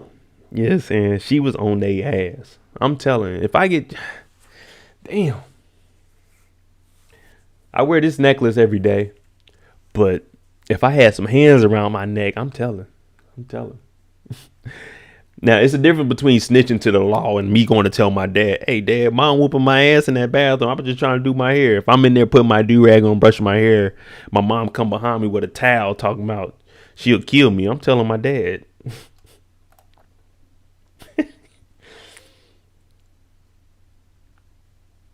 The jail stuff can bring out the truth on Zeke, then Kane going to prison. Yeah, I mean, Zeke is a funny individual. That's all I can say about him. But you seen Kane when he got that text message from Mecca? Let's see. He looking over like, damn, Mecca, you told me I was to connect. You told me you was going to deal directly with me. Now your dad about to get in there. And guess who's coming with him? Drew. Now, if Drew's already talking about eliminating the threat, Keno, oh, he definitely going to be on something. We need to get rid of Mecca if they find out that Mecca is dealing with Monet. But I think the way Mecca moves and operates, he's not going to say it. If Drew is there, he's not going to say it in front of Drew. He might not even say nothing to Lorenzo. They might do a little bit of business, but he's going to be petty and, you know, saying, hey, I need my money up front. I'm not fronting anybody. So I don't know. We're going to see how that goes out. Dream said, oh, for sure, I'm telling on her. Yeah, man, look, I got a towel right here. I told y'all, if I'm in there doing my do-rag, brushing my hair, trying to get these waves, you know what I'm saying? I got a little bit, like 1 or 2. And my mom, 5'1", 5'2", come behind me. Oh, I'm telling Dad, Mom. I'm telling Dad. Ain't no way we staying up in this house. Now, I want to know, though, what photos are in this? It's probably got to be something where they like either hazing somebody or he has a dress or something on like that. Because Tariq said they're damaging photos. And we know, no disrespect to any of the white people in here, but we know you guys party a little bit different than how we party.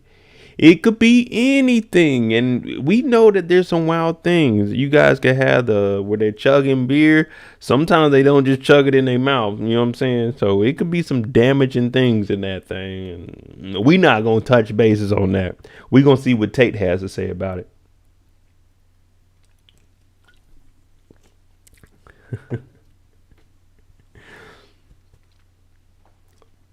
All right. We've been on here for Kanan gonna lose. Kanan gonna last as long as Kanan. Yeah, about 2 seasons, 3 seasons. Maybe something against melanated folks. You could be right about that, Dream. Brayden brother said he'd burn that book. Yeah, that's what I'm saying. It's some things in there. It could be some racist thing. They could probably have blackface in there. You know, in today's environment, you see blackface, oh, it's over. Especially for an elected official, they on your ass. It's not much you can really do in today's environment that you can't get canceled for. Fortunately for me, I work for myself. You know what I'm saying? I'm in a position where I'm straight. But there's certain things you can and can't say on YouTube. And that's why I tell you guys there's some stuff I'm not going to talk about. But yeah, definitely in that book, it could be some racist stuff. More likely it is because they probably went to school in the 60s and 70s. Well, I won't say 60s. Brayden is what, 19? So that means there's fucking 2000s, 90s, 2000s. So that means this is probably about the 70s. It's probably some blackface in there. Probably some degrading. Yeah, it's a lot of stuff that could be going on in there. Granny said, I mean, I would like to know. No, you don't want to know what it feels like chugging beer that way. But that's just some other stuff. Sheena said they probably had girls knocked out on beds, half dressed. Yeah, they definitely could, man. You know, those white folks, they have a lot of secrets when they were going to college. Like I say, to all my white people in here, nothing against you guys. I'm just saying the stereotypical, just like they have the Karen that said, oh, we shouldn't have Tariq on here. We're just going off of stereotypes, not saying this is the majority of people. The select few of rare people. They can have all kinds of stuff in that book. We ready to know what went on. It's probably got to be something racist. I think it's going to be something racist, like a blackface or something of that nature, or maybe something dealing with women, just because of the environment that we're in right now. And they like to relate current shows with what's going on, so people can say, oh, so this is really what's going on. And also what they do is they actually do their research. So there's probably some congressman that did something of this nature that they took it from and they reference, and it'll come out, oh, this congressman of like Delaware went to school. Hypothetically, the congressman of Delaware went to school and this is what we got. So, you know, that's just how TV shows are. They give you stuff. That's Hollywood. But then they also throw in a little bit of truth. The governor of VA caught in blackface and he's still governor. Yeah, I mean, there's a lot of eyeballs on you. I mean, it doesn't necessarily mean you're going to get kicked out of office. Let's get that straight. There's steps that's got to be taken for you to actually be removed legally from office. Now, a lot of people step down because you'll start losing endorsements. And if there is anything that you do, like if you look at the governor of New York with his allegation that came down, he stepped down. Just like I was telling Carrie, if you step down, yeah, you'll still have that bad image, but you'll still be able to keep whatever benefits and stuff you have. But if it's bad enough and you don't have that financial support, that financial backing, or the community backing in these organizations, then yeah, it's best to step down. But like the governor, he may have had that stuff, but in VA or wherever you're talking about, I haven't really dug up on that. It's going to be hard to remove him from office legally unless there's a vote on it. But you see, like even all that, I'm not going to get into all the politics, but you see that even with, you know, the House right now in the Senate, you could try to impeach somebody, but if you still got the votes from the other side, it's not going to go down. It's just the way elected officials are. Brayden's sister said you can smell the roofies in that photo album. Yeah. You see? That's just like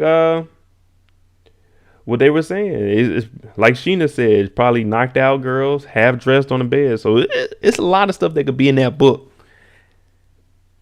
Now, you got to understand, though, the difference is between that governor, you have Tate.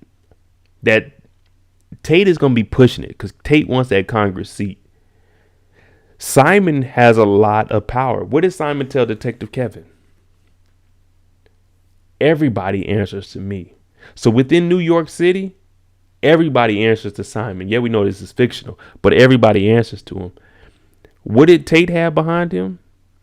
He had the Democratic Party of New York. Now that Ghost is gone. So they're going to have a lot of power and influence to get this congressman out of here. And when they start putting pressure on him and they start canceling all his foundations and there's, what I say, financial backing, it's going to be done. It's over. And we got to understand, this is power. This is power. And we know that there's a book 5 coming for Rashad Tate. So that means he's going to have to get his ass up out of there so Tate can try to move his way in there. So that's one thing we know. Remy said it's going to be drug related. Definitely. It's got to be something like that. Slim, make sure you hit me up on Instagram because we had 2 hours and 45 minutes. So if there's any questions you guys want to ask me, let me know. You know, I've been on here for a minute. We've been running it. Let me go. We got these last 15 minutes. Y'all can ask me any questions or if there's any theories you guys have for this episode that just passed or episode 7 coming up. Tate the Great. I like that, Tony. That's what I'm going to start calling him, Tate the Great, and all my little breakdowns. Councilman Tate the Great, better known as Rashad Tate. That's right, Miss Talkbox. He can control anybody. DA said there's nothing in that book. He's going to get mad at Tariq and flip on him. Now, that would be a huge change in this. You know what I'm saying? If they get that book and there's nothing in there but just wholesome pictures, a couple of guys holding beers, Tate is going to be upset. We already seen him flip out on goddamn Tariq in the damn holding cell. Like, I've been here, nigga. I came to the school. I need answers, Tariq.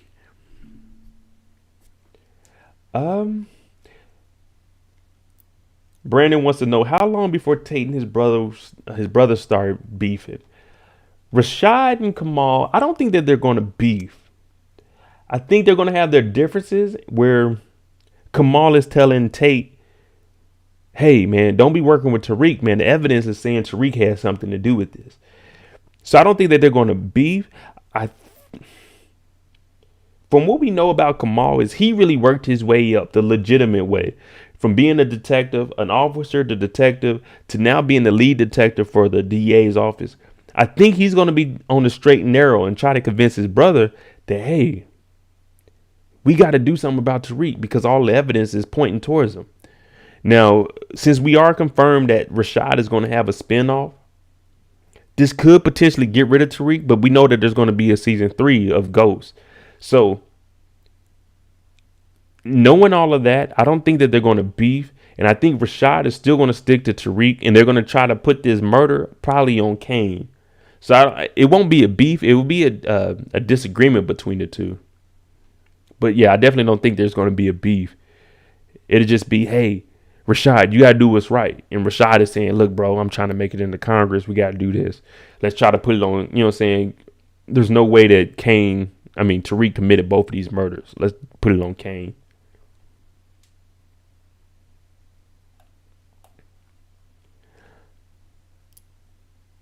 There's something in that book because Mo, you sleepy, go to sleep. Oh, I'm not. You mean you sleepy? I'm good. It's only 8:48 p.m. I'm on West Coast time, Pacific Standard Time. So I'm going to be up for like another 4 hours. I got videos to break down for the week. I'm working. I don't just get off here and go to sleep now. Thank you, though, Granny. Yeah, Slim, make sure you DM me. There's something in that book because Sweeney is quickly to go let book away. Yeah, and then Sweeney was shooting at Tariq, so we can use that information also. Darius, let me see. What's up, y'all? Love it when Dirty Diana made breakfast, Lorenzo, and not Mo. Whoa. Well, she not making breakfast for me. Even I'm paying respect to Lorenzo. Lorenzo, you free, man. You know what I'm saying? You deserve the breakfast. I don't need no breakfast. I'm gonna go up to Cracker Barrel. Oops, let me not say Cracker on here. But yeah, I'm going to Cracker Barrel. Oh yeah, definitely. If you're new to the channel and you like this kind of content where we have the live show discussion, hit that subscribe button, hit that like button, y'all. Thank y'all for rocking with me though. Like I said, tonight was the highest amount of people that I had on the live stream. We had, I think, 237. Let me check real quick. Yeah, 237 was the highest amount of people I had on here. And I definitely appreciate that. And y'all know I stay on here. I started off saying we're going to do an hour when I did the first live stream. Then it went to an hour and a half, 2 hours. Now I just rock with y'all. As long as y'all ask some questions, man, I'm here for y'all, to be honest with you. I'm not going to lie to you. Now you're going to do a Discord call-in show. So I need to figure out how the Discord and all that works. You know what I'm saying? Like I said, I just got into the streaming and stuff. I should have been doing this a long time ago. But I'm gonna do a Discord, and I'm not gonna hit y'all over the head for $20 that I see people charging for Discord. If I do start a Discord, it'll be like $1.99 a month. I'm not a greedy person. Like, I don't hamper it. I don't hit on y'all head like, hey, donate the super chat. I mean, I definitely, if we're gonna have about 200 people in here, if you want me to read your comment off, then yeah, donate $1 for the super chat and I'll read it off. I definitely appreciate the people that are dropping $20, $5. But if you only drop $1, I don't care. It's just, if I'm on here, it's about to be 3 hours. You guys got to work with me a little bit. I'm on here 3 hours. I'm putting together all this stuff for you. I answer your questions and stuff. I'm at least next stream. I want at least $50 a stream. If I can get that from donations, I definitely appreciate it. But I'm on here for 3 hours with you guys. You know what I'm saying? I'm taking time out of my day. I enjoy it, but also it's $3,000 a month rent out here. I'm in California. I'm in the Bay. Help me out a little bit, just a little bit, people. Any donation goes further. Granny, thank you for that subscription. Thank you for subscribing. Oh yeah, Darius, I try to read off everybody's comments, but you got to understand, when we first started, you can ask Hair Lover, you can ask Miss Talkbox, you can ask Support Gaming, you can ask Kendall. When we first started, we were only getting about 20 people in here, so it was easy for me to read that off. But as I'm scrolling through here, the chat's just going fast. So if you want me to read off your message, definitely do a super chat. I appreciate the $20, the $5, the $10 you guys send it. But if you just send $1.99 or $1, I don't mind that. I'll read those off. But it's definitely hard to read 200 comments and they just coming up to you. So,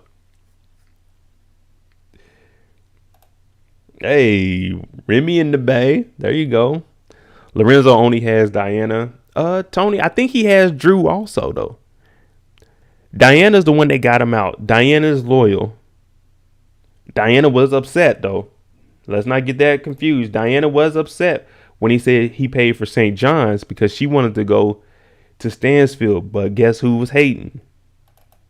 Monet was hating. Oh, don't send her to Stansfield. Go to St. John's.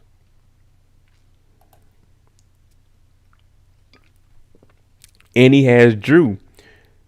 He's been talking to Drew and he understands. He told Monet, oh, I seen Drew looking at one of the basketball players.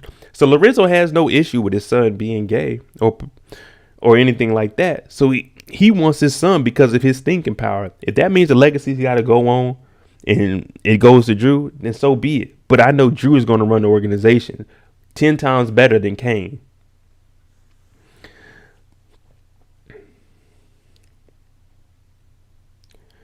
I think Kane and Tariq are going to work with Mecca. I don't think necessarily Kane. Well, I mean, Kane is working with Mecca. I thought you were saying Kane and Monet are going to work with Tariq, but Kane and Tariq are going to work with Mecca. Now that's a tough one. I don't know how that's going to work with who Tariq is going to be going through. Because as of right now, Tariq doesn't have a connect. You know what I'm saying? He's going through Monet. Monet is giving him everything. And Monet is going through Kane, who is going through Mecca. So unless they can get... Well, it looks like everybody's going to have to work with Mecca. You might be right. Because even Lorenzo doesn't have anything in the streets. He has to go through Mecca, which is going through Kane. So you might be right about that, Clayton. I think Diana only wants to go to Stansfield because Tariq is there. That's what I'm thinking too. And that's when she came to the room. And it's going to be drama between her and Diana and Effie for the simple fact that Diana was going to Effie to learn the game. Everyone has to learn from somewhere. Diana can't go to her mom about the game because she just wants her to deal with the financial aspect. So when she goes to Effie, she's like, I want you to teach me this. Effie's teaching her how to go out, scam, hustle. She's also like, hey, Effie, I see you going to school, you're managing your grades, and you're in the dope game. What can I do to do this? So with her going to school, I broke that down this week and said that Effie's going to bring Diana in as a new plug or connect for her mom. But now Monet knows Effie as Tariq's girl. So this is going to backfire. This may split between the two. Now, Tariq was talking to Diana We don't know what the whole conversation was about, but he was like, hey, you need to make sure. And I think Diana's just giving information on Kane and Monet teaming up.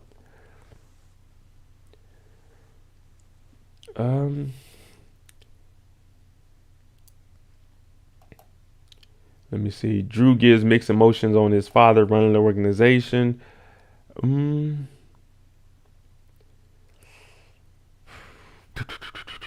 I don't know. I think at this point, Drew doesn't really know if he wanted to be in the game. But as Lorenzo is talking to him, he's realizing this is what I'm going to have to do. I really need to step up because he wants to prove to his father, the same with Kane.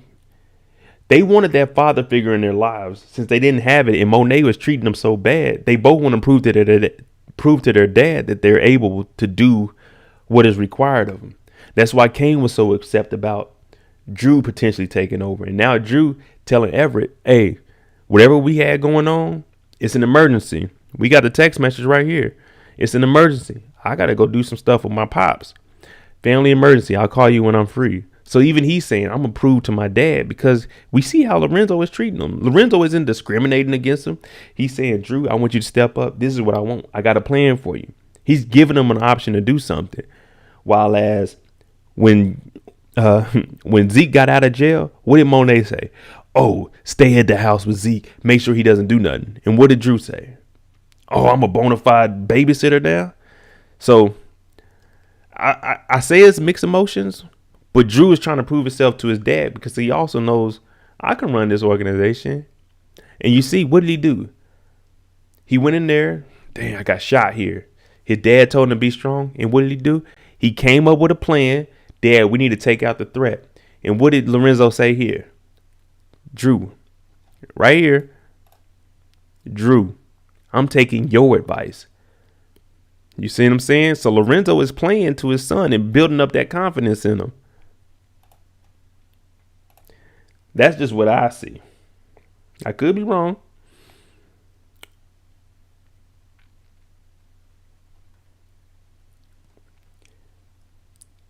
Yeah, Muzzy. Effie told her to stay away. But that's why I say the disconnect between them two is going to come when she sees, oh, wait, Tariq, who's doing your drop-offs? Effie? Effie told me to stay away from you. And she's going to probably see Effie like kiss Tariq or something. And that's going to make her look at Tariq. What's going on here?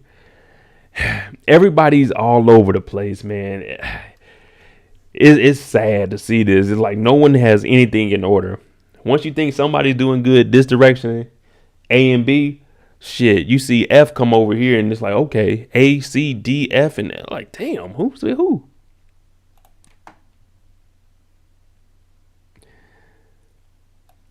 Brayden is going to die in a car shop. I don't know.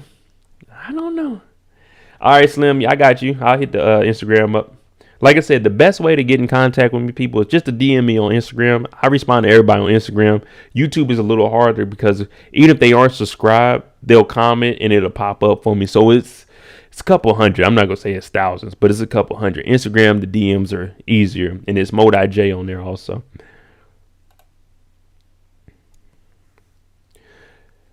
Don't forget Tariq knows the name of the connect and the address. Has Monet forgot this? This information might be Tariq's inroads to Lorenzo. I don't think Monet forgot this because you heard her talk to Kane and say you don't have the control like you think you do. So Monet knows it. It's just she has so much going on. When you think on Tariq's aspect, let's break down what Tariq has to worry about right now. He got the trial, the 2 murders. That goes together. All that deals with Davis. Then he has his sister.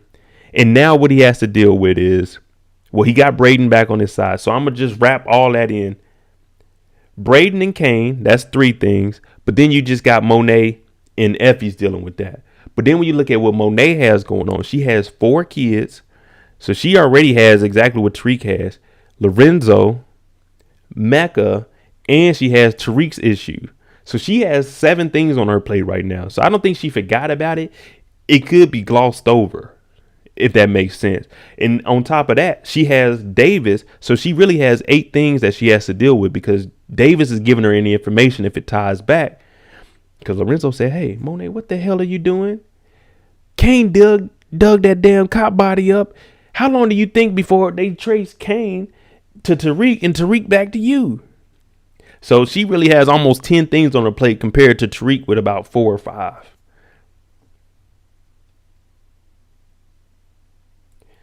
Now, Miss Talbot, I think she was talking about the control over Tariq, because she already dismissed, if you remember, during the meeting, she dismissed Brayden. And Brayden even told Tariq that Monet's not dealing with him because he was talking all of that.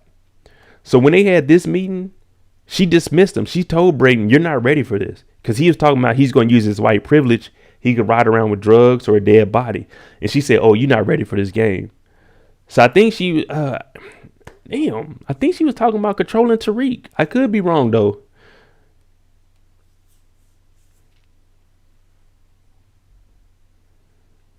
Yeah, Muzzy. Carrie knows.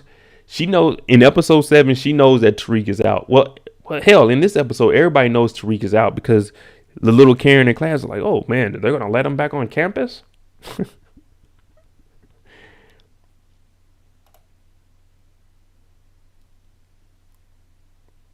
Yeah, Rich, look, Lorenzo said, I don't want you to work no more. We're going to remove you from the game.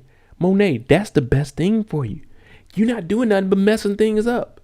You out here, you're depending on an 18, 19-year-old Tariq to run course correct. And now you're trying to bring Brayden in to run course correct. Your whole organization is running off some teenagers. Just leave the game. Just leave the game. Lorenzo's out here trying to actually meet the connect.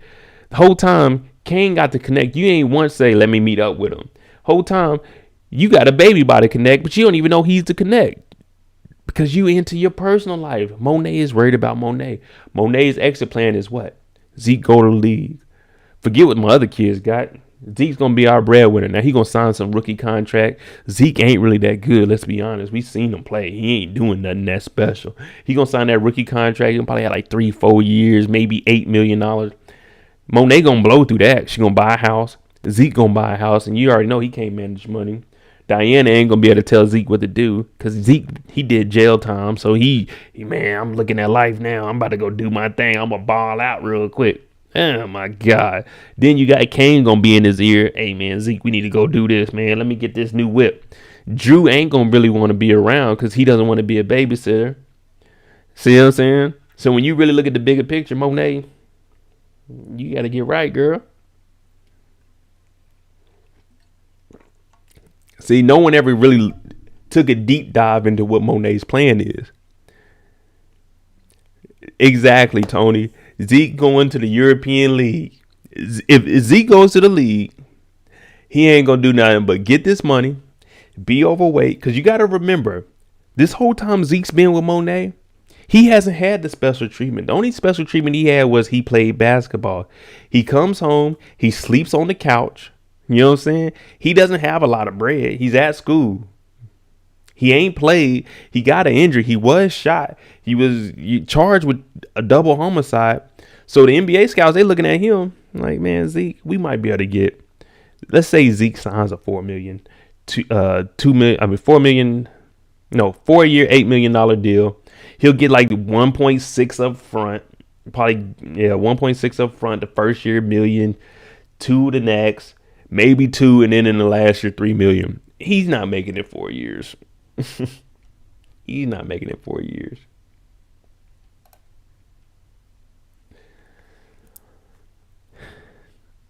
Lorenzo low-key going to figure out Zeke is Mecca and Monet's son and clap him. See, that's the thing. We don't know how that meeting is going to go. Mecca sent the text message, hey, I want to meet up with your pops. Now, is Kane going to relay that message? Because he doesn't want Lorenzo to meet the plug, because he wants to be the plug.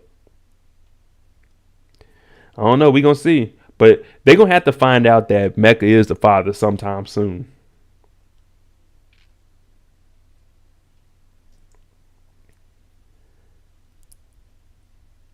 Mecca saw Tariq with Brayden. So he knows it was Tariq. Yeah. Nuff beat up. Yeah. RIP to Nuff, man. He got cut up real bad. Monet talking about being a boss, but depending on Lorenzo's money. Yeah.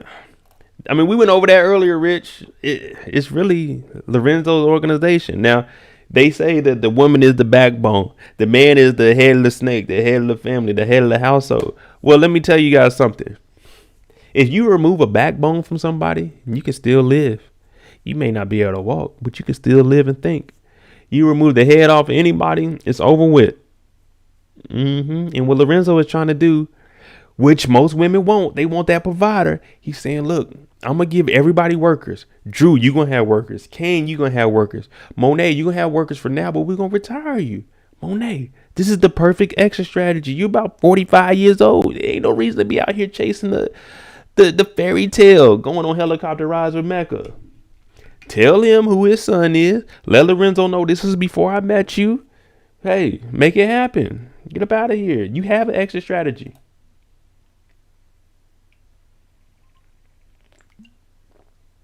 All right, y'all, but seriously, this is 3 hours. I definitely appreciate this. If you're new to the channel, please hit the subscribe button, hit the like button. Every Sundays, we do live streams for the Power After Show. So we're going to finish up book 2 every week. And then when book 4 drops, Power by Tommy Forrest, we'll probably do a live stream for the finale of this. And I'll probably do half and half. We'll do book 2, the finale, and then book 4, the premiere, or I might do the premiere on Monday. I'll probably put up a poll and we'll see which one we want to do. But definitely, if you're new to the channel, hit that like button, hit that subscribe button. Every Sunday we're here. Throughout the week, I have daily uploads about breakdowns throughout the episodes, different theories I found, what we've seen on the internet. So if there's anything you want me to talk about, just hit me up on Instagram. If there's new shows, hit me up on Instagram. Definitely hit that like button. Hit that subscribe button. Also, like I was mentioning, we used to have about 10 to 15 people on the live streams. So from here on out, we're getting about 100, 200 people in the live stream. So if you want me to read your comment out, you don't have to donate $20, $30 like the other channels. Just $1. You do a super chat and I'll be able to read your comment out. If not, I'm just going to have to pick and choose which comments I read because they're going too fast for me. So definitely it'll be super chats from here on out and I'll read everything else. So if you like this content, hit the subscribe button, hit that like button. I'm on here. I'm going to rock with you guys. It's normally a 2-hour live stream, 2.5 hours. Tonight, we went to 3 hours because it was episode 6 and we needed it. I'm MoedotJ. If you like the content on the channel, what's up, SK? Hit that like button, hit that subscribe button. Thanks for watching. Thanks for supporting the channel. We are growing very fast. We have a goal. I'm trying to get 20,000 subscribers by the end of the month. We just hit 18,000 subscribers today. Thank you all for that. Yeah, SK, you can go back and run it. But we here, and this is a safe place. We talk about everything. On Sundays, there's no order. We do recaps. That'll be up either Sunday morning or Saturday night. But in these live shows, hey, we talk about whatever. I'm going to try to get the StreamYard up where I can actually bring people in, where you can go ahead and call in, and I'll have you on the screen, and you can ask your questions, and I give an answer to it. So thank you guys for that. I'm going to go ahead and get off of here. I got to edit some videos for you all this week. Thanks, Teron. Thanks, Dream. I'm gonna break these videos down for you this week. And remember, tomorrow morning we get I think it's an official trailer or something about book 4 of Force. If you see my video, Tommy had to call in. We called the voicemail and he left a message. So Monday, don't write it down. Monday, it's 10 a.m. Eastern. Power Book 4 is dropping something from Tommy. Thank you guys. Hey, good luck on that, Q Hicks. Hit that subscribe button and that like button before you guys get out of here. And I'll see you guys on Tuesday night. I want to say I'm going to have a live stream where we just talk about any TV shows or any recaps that I've done. So thank you guys again. I'm going to go ahead and get out of here. Have a safe night and Happy New Year's.